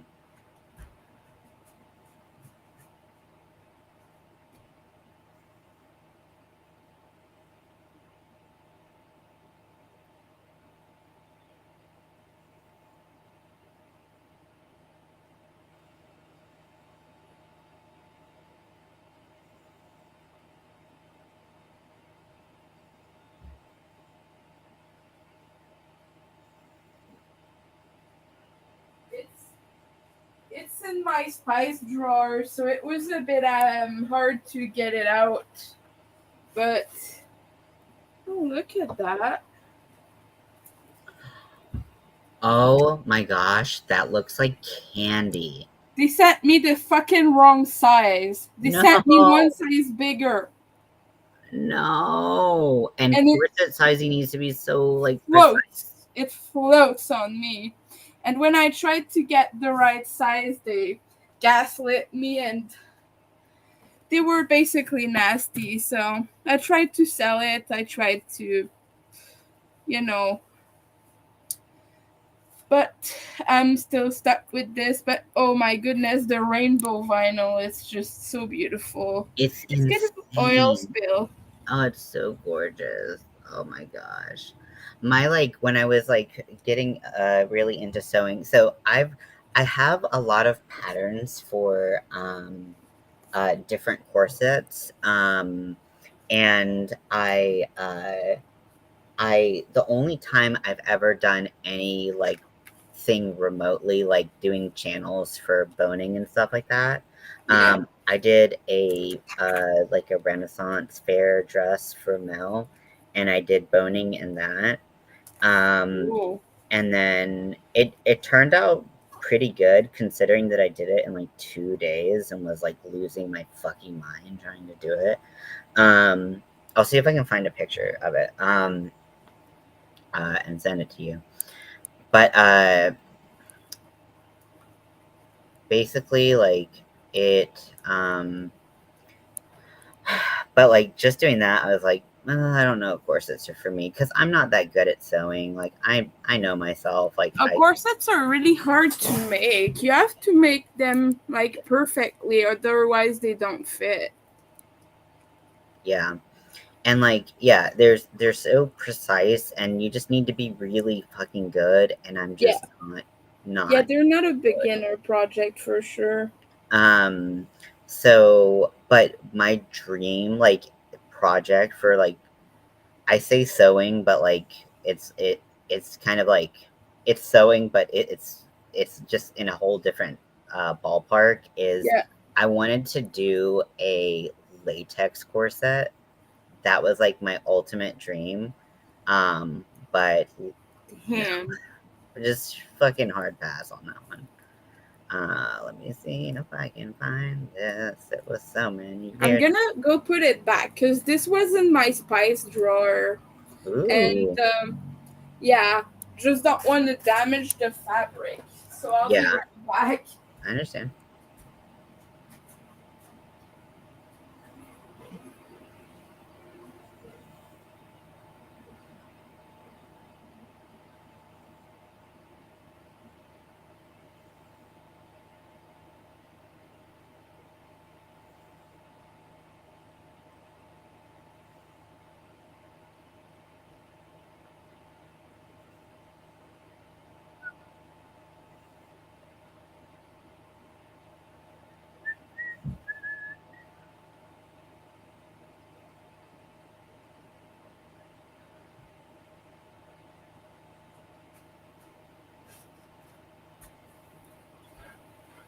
Hello.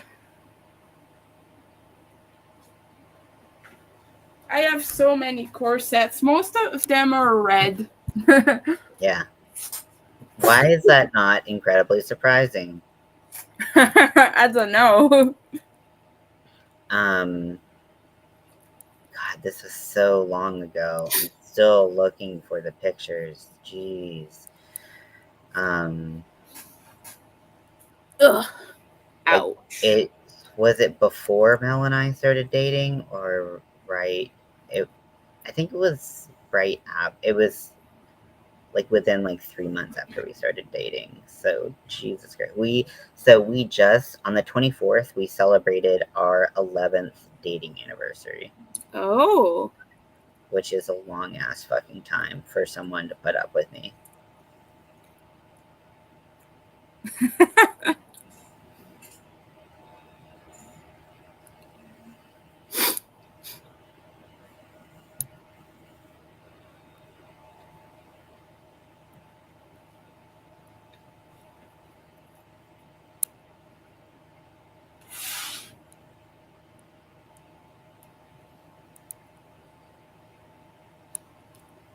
It's so hot today, goodness. I haven't been outside at all, actually. But Oh, just because tomorrow is but it gonna. did rain, which made me go, yes, because I We're live. gonna have a thunderstorm tomorrow. Actually, not even tomorrow. When is it? Hmm. The notice at the top says tomorrow. Come on, I want to see. Oh, in 7 days. What? Why is it telling me that it's tomorrow at the top, and then when you look at the forecast, it's not? Anyway, sorry, I'm pissed at the weather. Okay, I apparently can't send it to you just because I looked through my pictures on Facebook, but I did tag you in it on Facebook. Yeah, I just saw it. Okay, Is that you dead on the floor? yes, that is me dead on the floor with a Nightwing shirt. It's a beautiful piece, though. But yeah, all under the bust has boning in it. Damn. And well, actually, is that true? Actually, no, that's not true. Actually, only the lacing in the center has boning. And even just doing those channels, I was like, fuck this noise. Boning channels are really fucking annoying to deal with. Yeah. And then I used plastic boning, which I still have so much of because I was like, I'm gonna do all the corsets. Like it's right here because I used some for Mel's Pride Top. I used it for the lacing, I have. but like I just have like boning. Oh, nice, nice steel boning. These are spiral steel bones. That I what? destroyed the corset I had. I was gonna reuse them, but I never actually found a use for them. Mm-hmm. I just stim with them now, to be honest. I just stim. That's all I Oh, do. I bet that's awesome. You Yeah. know, like I don't know if I told you this. I think I told you part of this. For a while I was seeing like a neurodivergent specific therapist. Mm-hmm.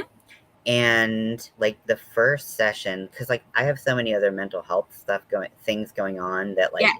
like my ADHD doesn't really ever get addressed because like it's not the biggest like loudest thing in the room Oh often. goodness.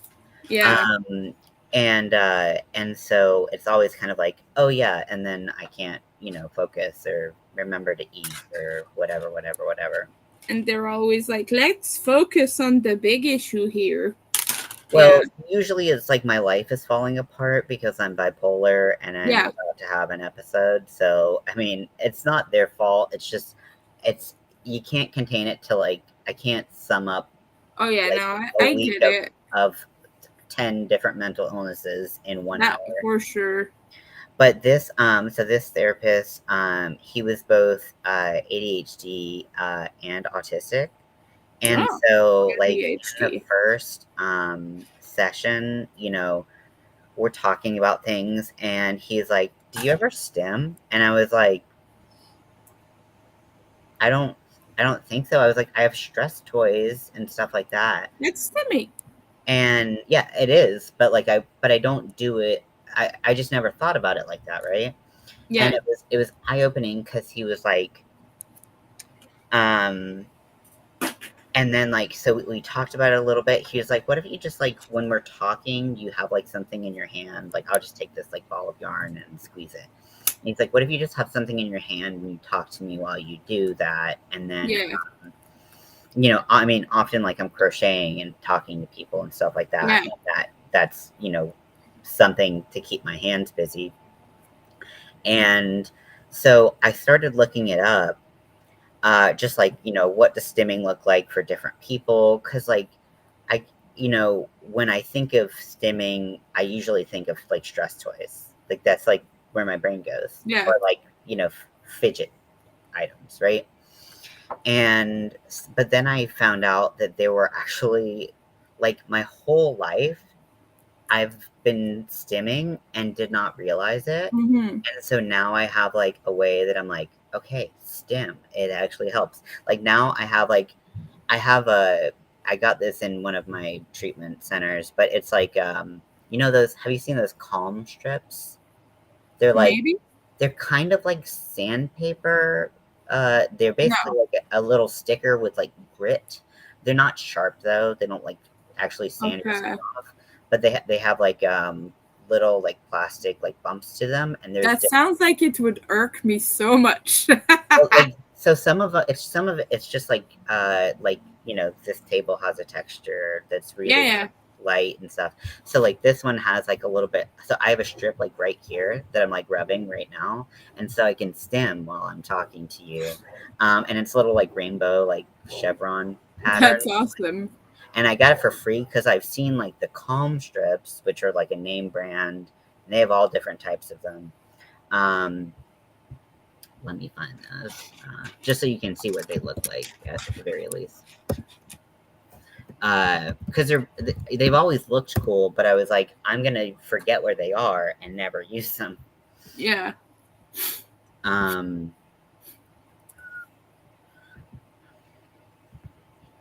so now, like, there's a bunch of places that use that have knockoffs and shit, I have a but squishmallow and an infinity cube over here. an infinity cube. What's that?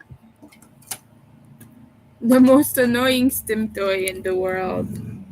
Oh, I've had one of those. Yeah, Yeah, and then you split in the middle. I love that. yeah. Mhm. Yeah, I feel like I have to focus my eyes and my hands on it. I can't do it without looking at it, and that bothers me because it doesn't go all the ways. Yeah. So, but yeah, I have a whole basket of like fidget stim toys. But then um, but then there were other things like we talked about stimming, we talked about masking, and um, I've done this thing for as long as I can remember, where I'll be like talking to someone or doing something, and then I will go into the next room and I'll do this. Oh, yeah. Like I'll just shake out my energy. And I didn't realize that's one of my most neurodivergent things. Oh, that's so cute. Is it squishy? Yeah. A little squishmallow. Yeah. Well, because I read about hand flapping and I was like, holy shit, I do that. Yeah.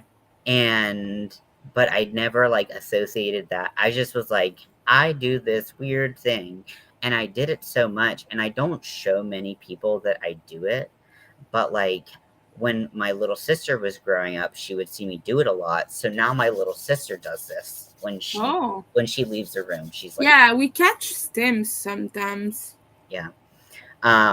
Just because like I don't know how that happened, and I don't think my little sister is neurodivergent in the ADHD or autism spectrum, but I mean she could be, who knows, but I don't Oh think. yeah, some people mask more than others, and it Yeah, is hereditary, so I mean, yeah. it's a possibility. Well, my dad definitely has ADHD. um Yeah. I don't believe that anyone else in my family has it, but I could be wrong. And also, it's everything's a spectrum, right? It could be Yeah. mild. Um, but I for me, it was like my mind literally could have exploded, and I would not have been surprised. Like I was just like, holy shit, this is a neurodivergent thing that Yeah. I've done for so long, and I just thought I was a weird freak of nature because I needed to like you know, rub my hands together and then shake them out because I had so much energy. And it turns out that's like a pretty actually normal Oh, thing to did you know do. that people who have carpal tunnel do the same thing? Like Yeah. they have to shake out their hands because like of the little ants going like Mhm. that. I've had that for a while. Yeah. So maybe yeah, be careful with that too. Like that can be a thing. Yeah. Well, I know with my tendonitis, I do like I'll do this. Yeah. I'll like, really Oh, I just do it very hard and frantically like mhm. when you get a flare up, like just a very sudden one, not one that lasts very long in time, but I kind of have to shake it out as hard and as fast as I can because like it's it's almost like it blocks your whole hand. Like it's really annoying. Yeah. Yeah. With it's interesting because like we can both experience pain in our wrists or in our hands, but how it Yeah. manifests is very different. Like for me, if I don't move and like really just like kind of jerk my wrist around Yeah. after I've used it so much, I feel like my wrist kind of like it doesn't lock up in the sense of like lockjaw where it like truly gets Mm. locked, but it gets stiff. And Hmm. so to keep it loose, I have to like after like this like long crochet session, I will like shake my wrist out because it's like important for me to be able to use my wrist and whatnot. Yeah.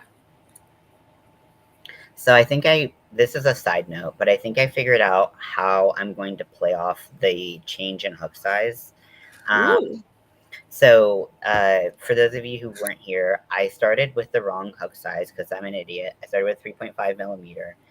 It was supposed to be at a 4 millimeter. The front of the shirt is a 4 millimeter hook, but the whole back is just one big panel. And how they structured this shirt, like the shirt pattern, they suggested you do it like this. You can do it however you want, but they wanted the back panel to be longer Oh and be like yeah. a little back flap. So I'm going to have the part that was with the wrong hook size be the back flap, be the That's bottom, smart. and then with the right hook size, it'll attach properly at the top. That's good. So,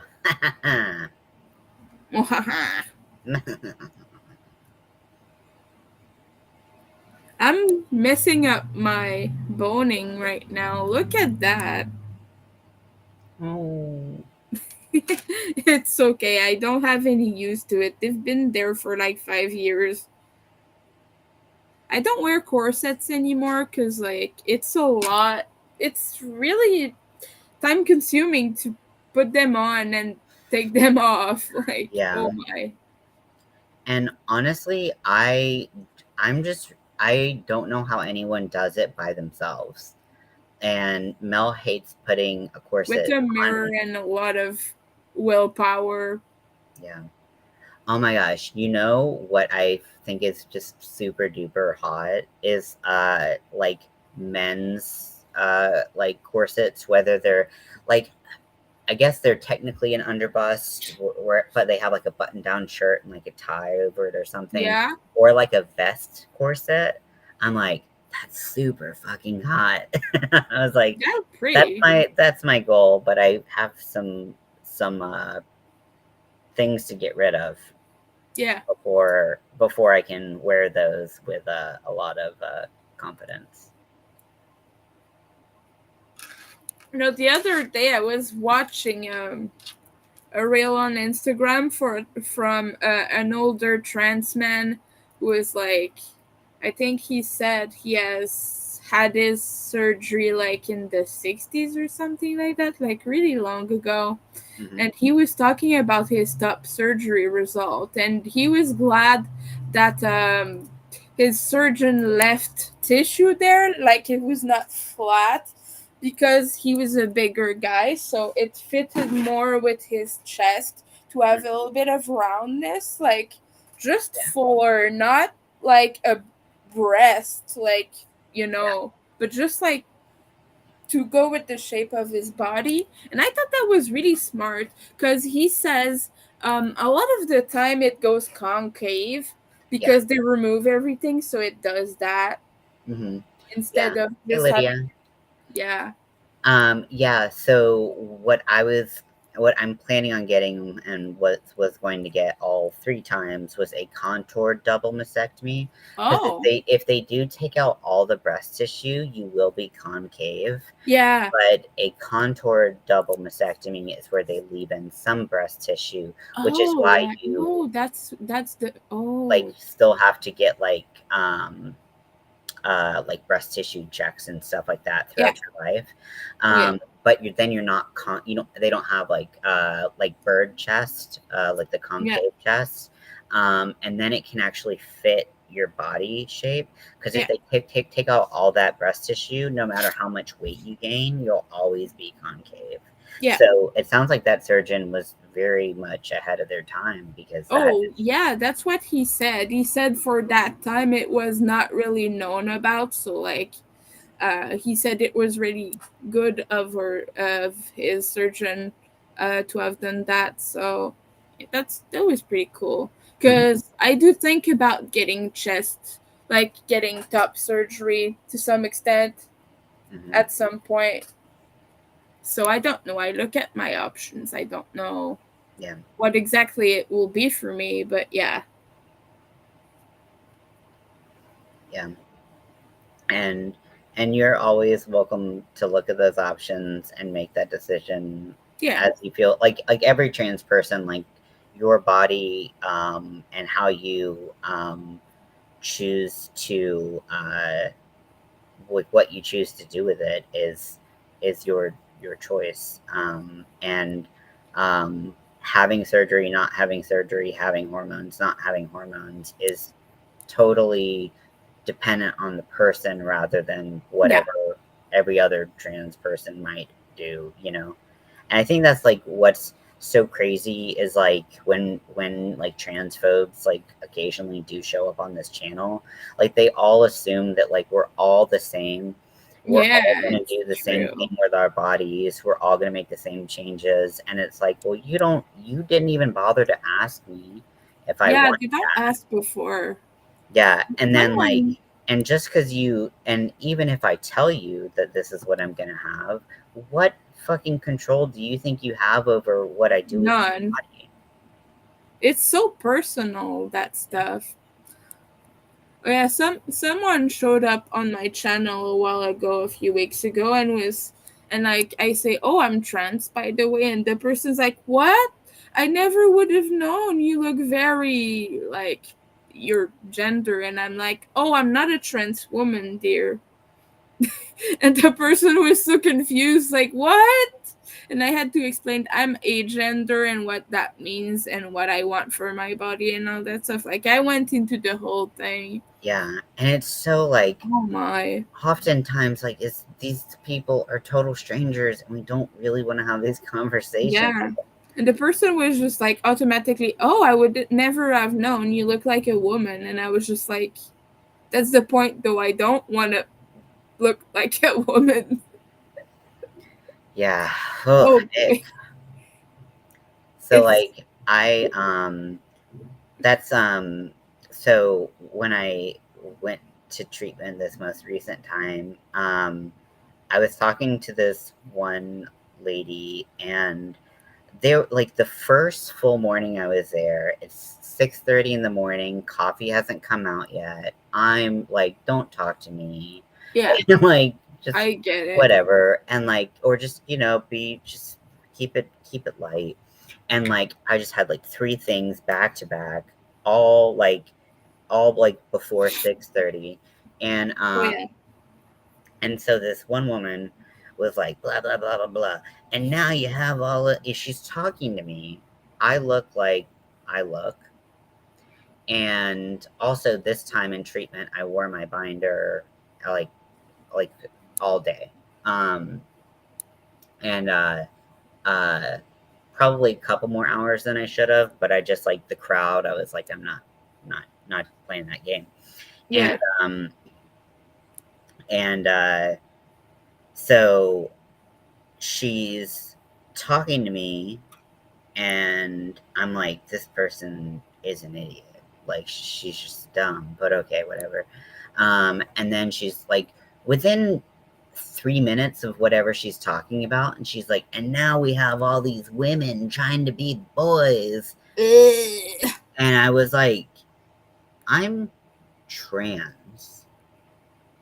And she's like, yeah, well, okay, well, and then she's like talking about all that stuff, and then she's asking me about all these personal questions about surgery, and I'm like, bitch, you better back up. Like, what? And so, but I like to educate Sexy. people about trans issues, so I Yeah. answer them.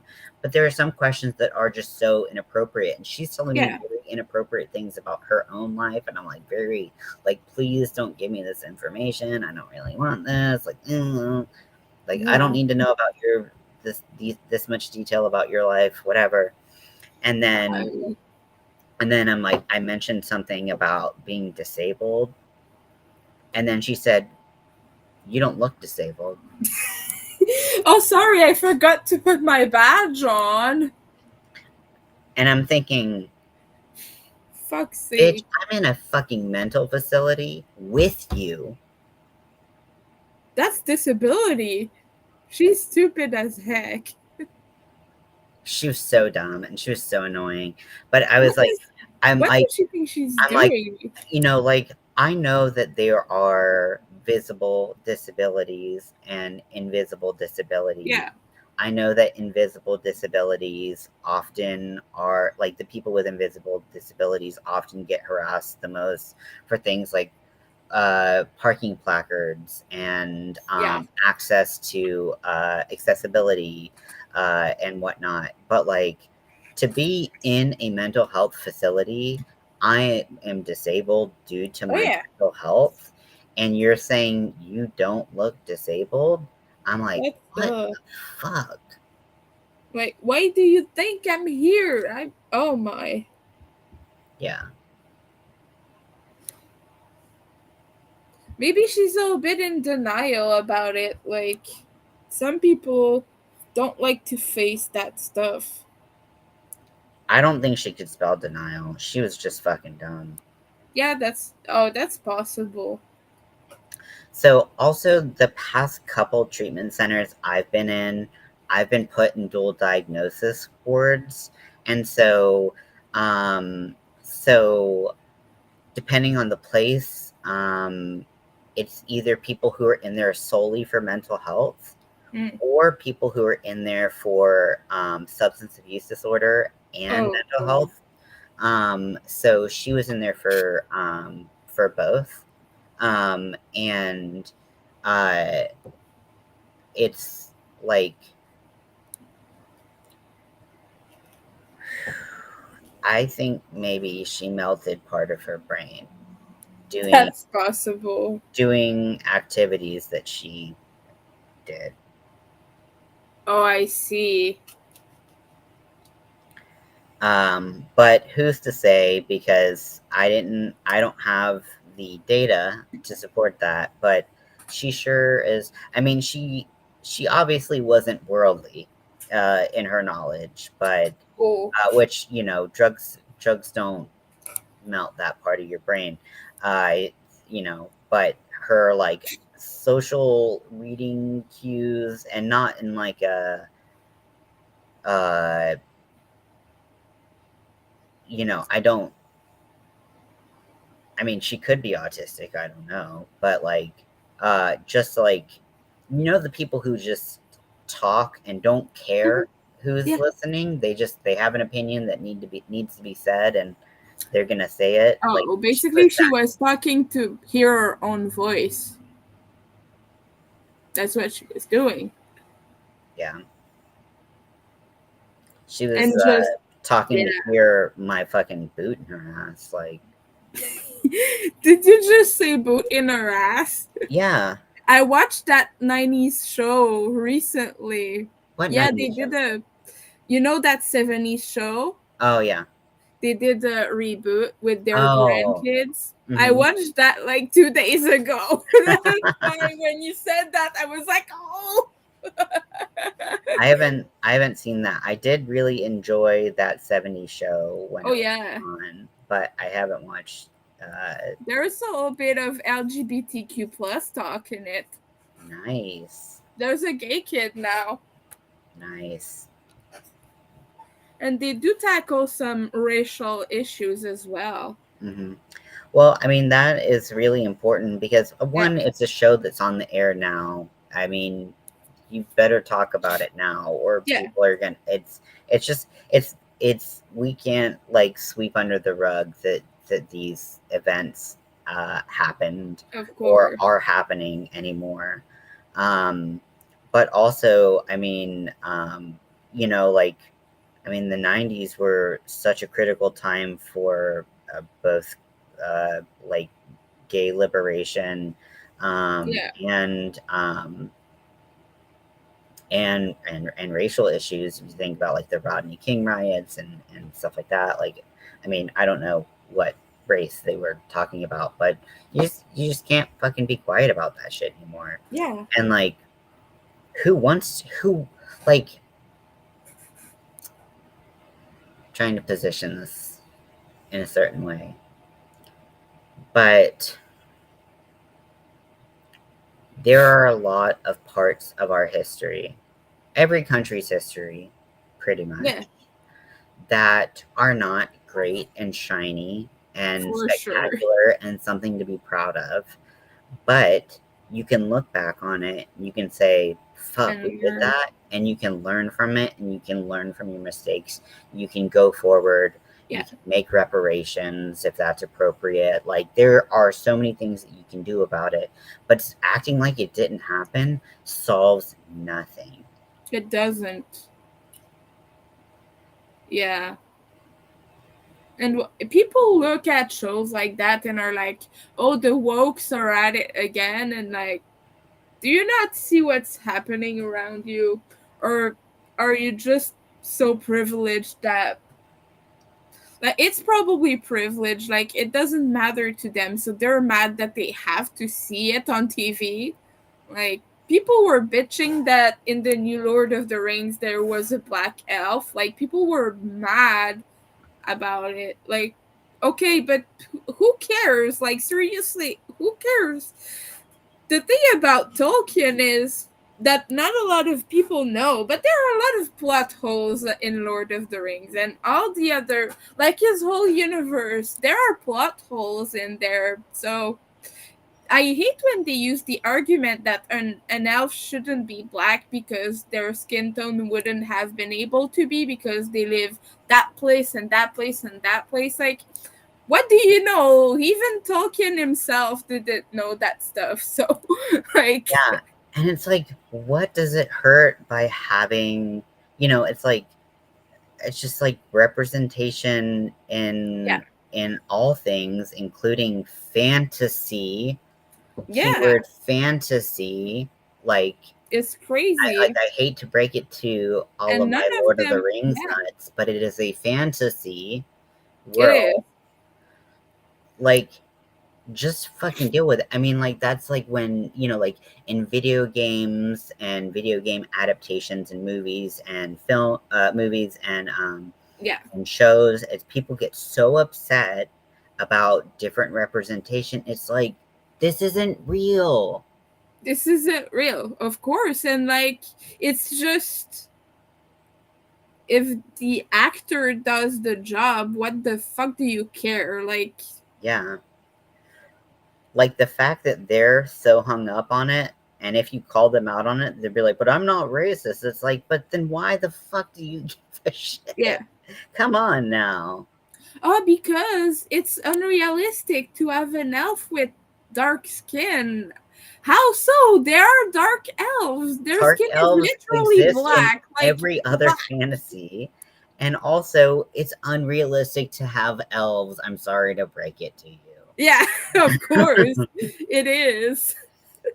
Jeez, yeah. I'm like, You ever come seen an on, elf y'all. in real life? Like a real elf? Not someone with pointed ears made surgically. No, an actual elf. No, you've not. You've not seen that because it doesn't exist.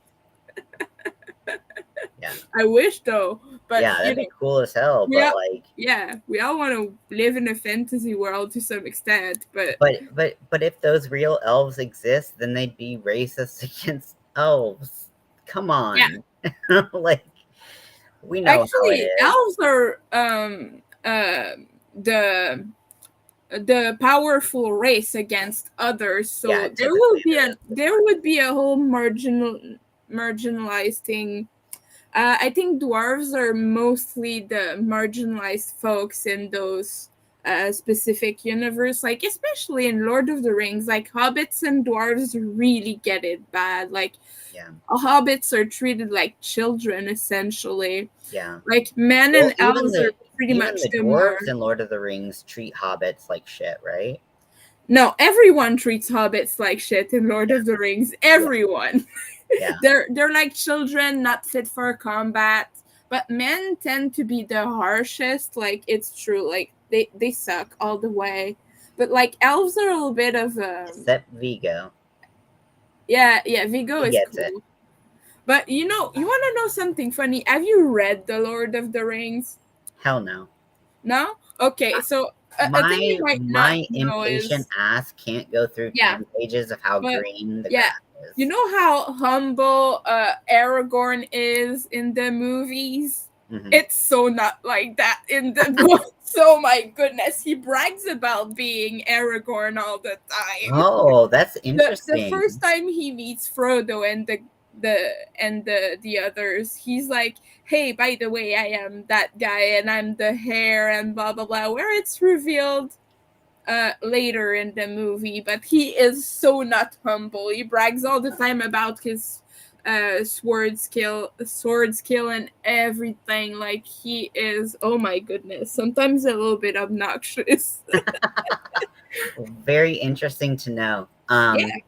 Do you ever watch like uh the clips of like Stephen Colbert answering No. Lord of the No. Rings questions? Um so Stephen Colbert, who he is, right? Remind me, because my brain is stupid. Well, I mean, he's US based, so it makes sense, and he talks about a lot of US based issues, so it makes sense that you wouldn't know a lot about him if you knew him. He's a huge nerd. But he Oh, does a okay. lot of like he does like kind of like comedic, but Oh, okay. more left leaning reporting accounts uh, of news. Okay, but what does he do? Is he on TV? Is he a? Yes, he's on TV. Oh, okay. He used to have a show called The Colbert Report. Actually, is that the current one? I don't know. He left one show and then did an. I, maybe the Colbert Report is now. In either way, he's a late night show host. Oh, And so, but he is an uber nerd. He loves talking about D&D. oh, Um, uh, and he loves Lord of the Rings. And oh yeah.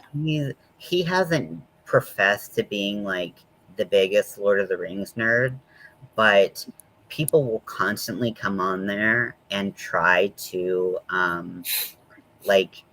stump him with Oh, hard Lord of the Rings questions.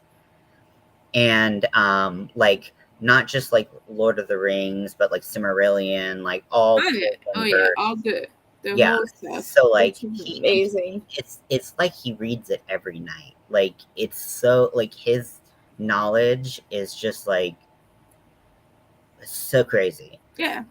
Um and um and so no one's ever been able to stump him with any question, Mm. like any level of question.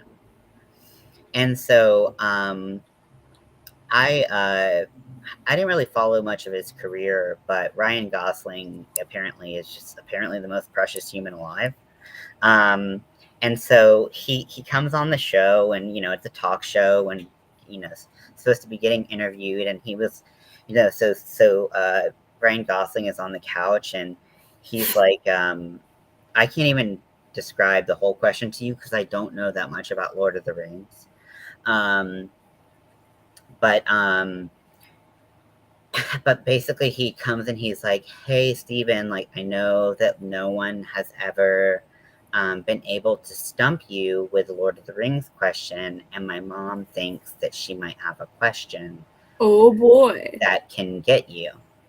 And he's like, okay, like he's like gearing up. He's excited because he loves talking about Lord of the Rings, and he just like, you know, you can tell he just like it's his true passion. Yeah.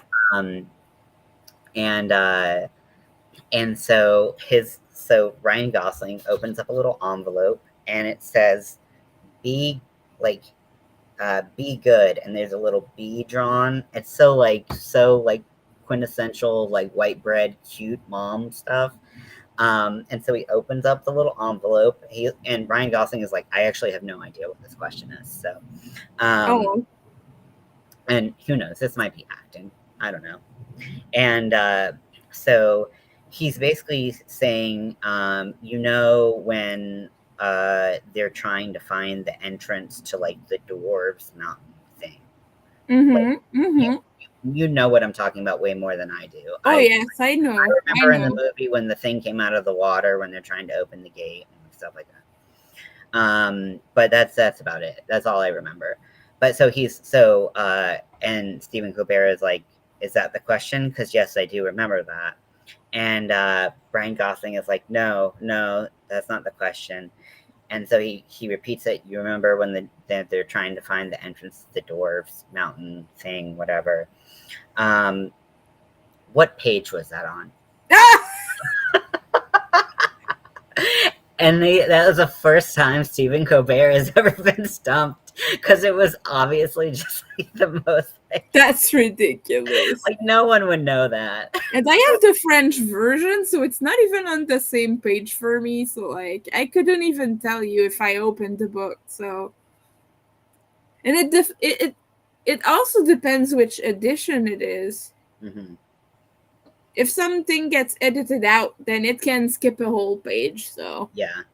Well, yeah. I mean, basically the point was like, it was an impossible question. yeah, it is. It's an impossible question, but Stephen Colbert had never been stumped, and his mom, That's so Ryan funny. Gosling's mom, fucking got him.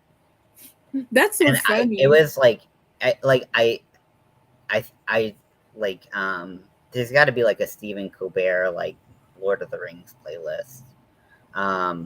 I'll try to remember to send Yeah. that to you like I'm later. gonna have to go soon though, because my roommate is coming back in like an hour.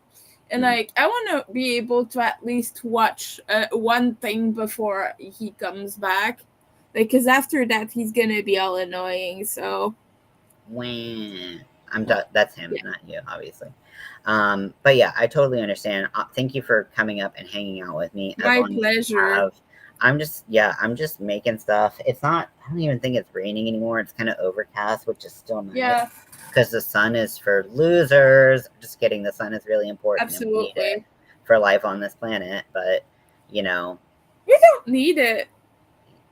we actually kind of do, from my understanding. From my It's okay. I don't mind not yeah. having the sun. Now, do I need to go out in the sun to survive?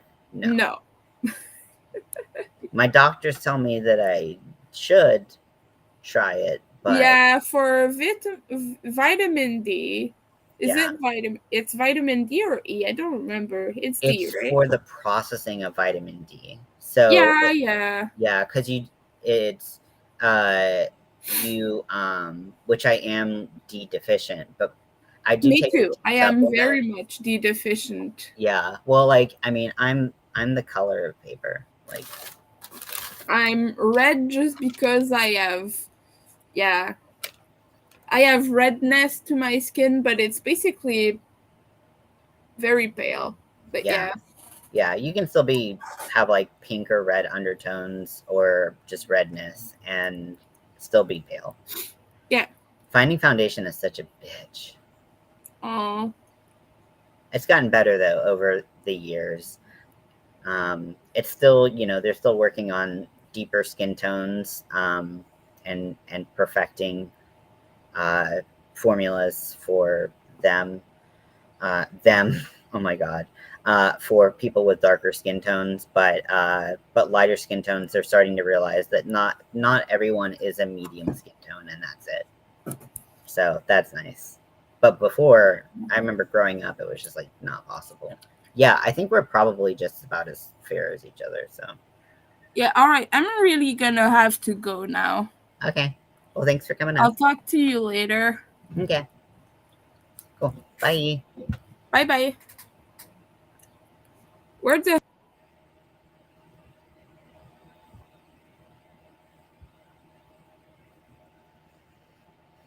Cool. Well, that was awesome having Winter up here. If you would like to come up, you're welcome to. If you want to hang out, craft, crochet, whatever, that would be cool. Or if you don't want to, that's okay. I'm not sure how much longer I'll be doing this. I wanted to make more progress, but I'm just such a slow crocheter, y'all. Like, it's really just like this ergonomic pillow I do like, but I just can't have it on the the arms of my chair. It's just not. That's not the tea. I also want to catch my dad because uh, my dad will just like leave and be like, "I'm gonna go do this," because he also has ADHD and just gets sidetracked. He's constantly on side quests, I should say. So I want to see what he has in the way of leather working tools so that I can know what to buy because I don't want to buy leather if I don't have tools. But I can go check out Tandy Leather, which is exciting because I did see some um, relatively affordable options for a lot of things that I would need on their website. So I hope that the store is as affordable. And then I can hopefully start leatherworking in addition to everything else. And, forget that I crochet for a little bit and just straight to leatherworking. No, I like having a lot of crafts that I do. It's hard when you sell a bunch of the crafts. And the yarn dyeing, I really like doing it, but it's so messy. I just feel like it's really hard to do in the space that we have. Like I feel like it would be so much easier if I had like a little bit more space. But unfortunately we just don't really have that here. So yarn dyeing gets really cramped. It's very messy, and then you're just kind of like, okay, well, I have to do everything in pretty small batches, which can mean less consistent dye lots than I would prefer. All that, and they've gotten more consistent, of course, but like still, it would be nice to be able to dye more. So go finish this row and we'll call it a day.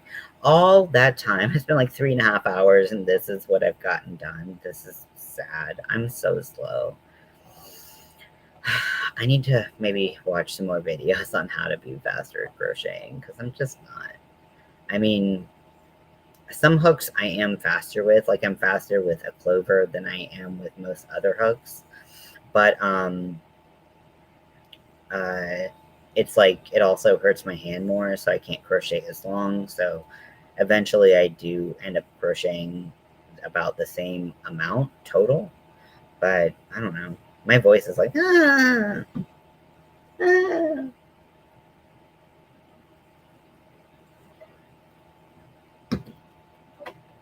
Also, so some of y'all, actually most of y'all don't know this, but I used to, in the first iteration of my podcast,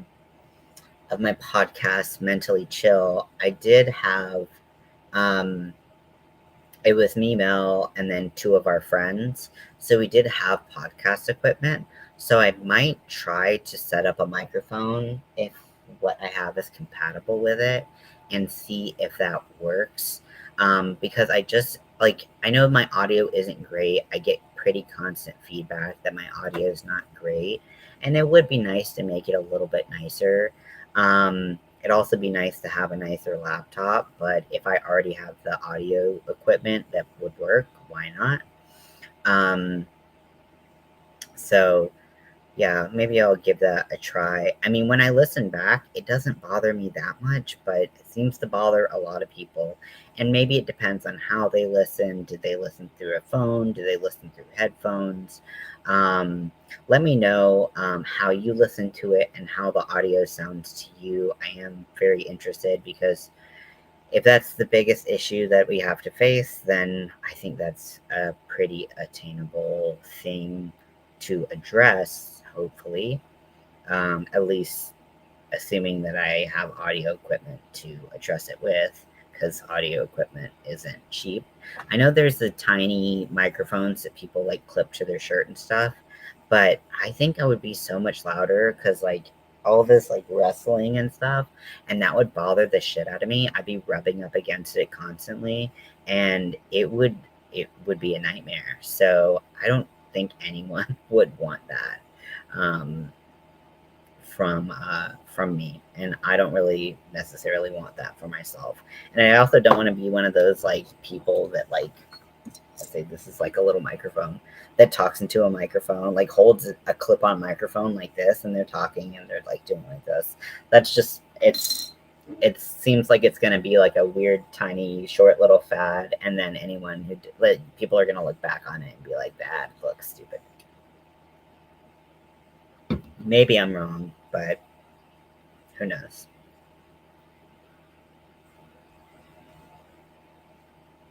I mean, they are relatively inexpensive. That I've seen, but I just, I've spent so much money recently. I bought new piercings. I'm stretching up my nose, um, well, my septum specifically, um, and then let's see. I bought a lot of yarn recently. I'm trying to get into leatherworking. Um, it's just so much shit, that it would be nice to not have to spend more money if possible. And I definitely don't have the money for a new laptop. So please don't suggest just get a new laptop. Because maybe like my camera quality isn't perfect, but I think it does the trick pretty decently. And then on things where I do top down tutorials, which I haven't done in a really long time, but top down tutorials, I can use my phone, which has a much better camera. But it's kind of hard to do lives on my phone because it's really hard to read the comments, make sure that I'm in frame, all that stuff. I don't know how anyone does it. Some people do it just fine. They don't seem to have a problem. But for me, it would just kind of take all my focus away.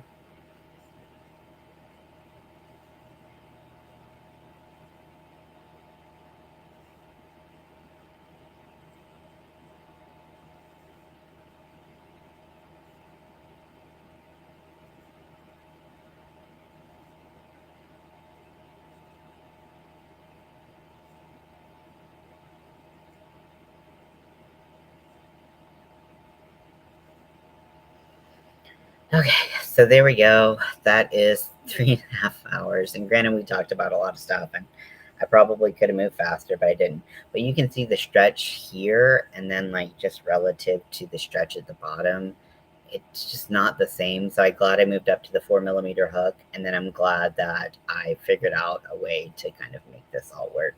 So I'm gonna let you all go. I mean, I could crochet more. My hands aren't hurting, even though I'm gonna crack my knuckles because it feels nice. My wrist isn't hurting, but I'll crochet some more tonight, and bing, bang, boom, we'll be fine.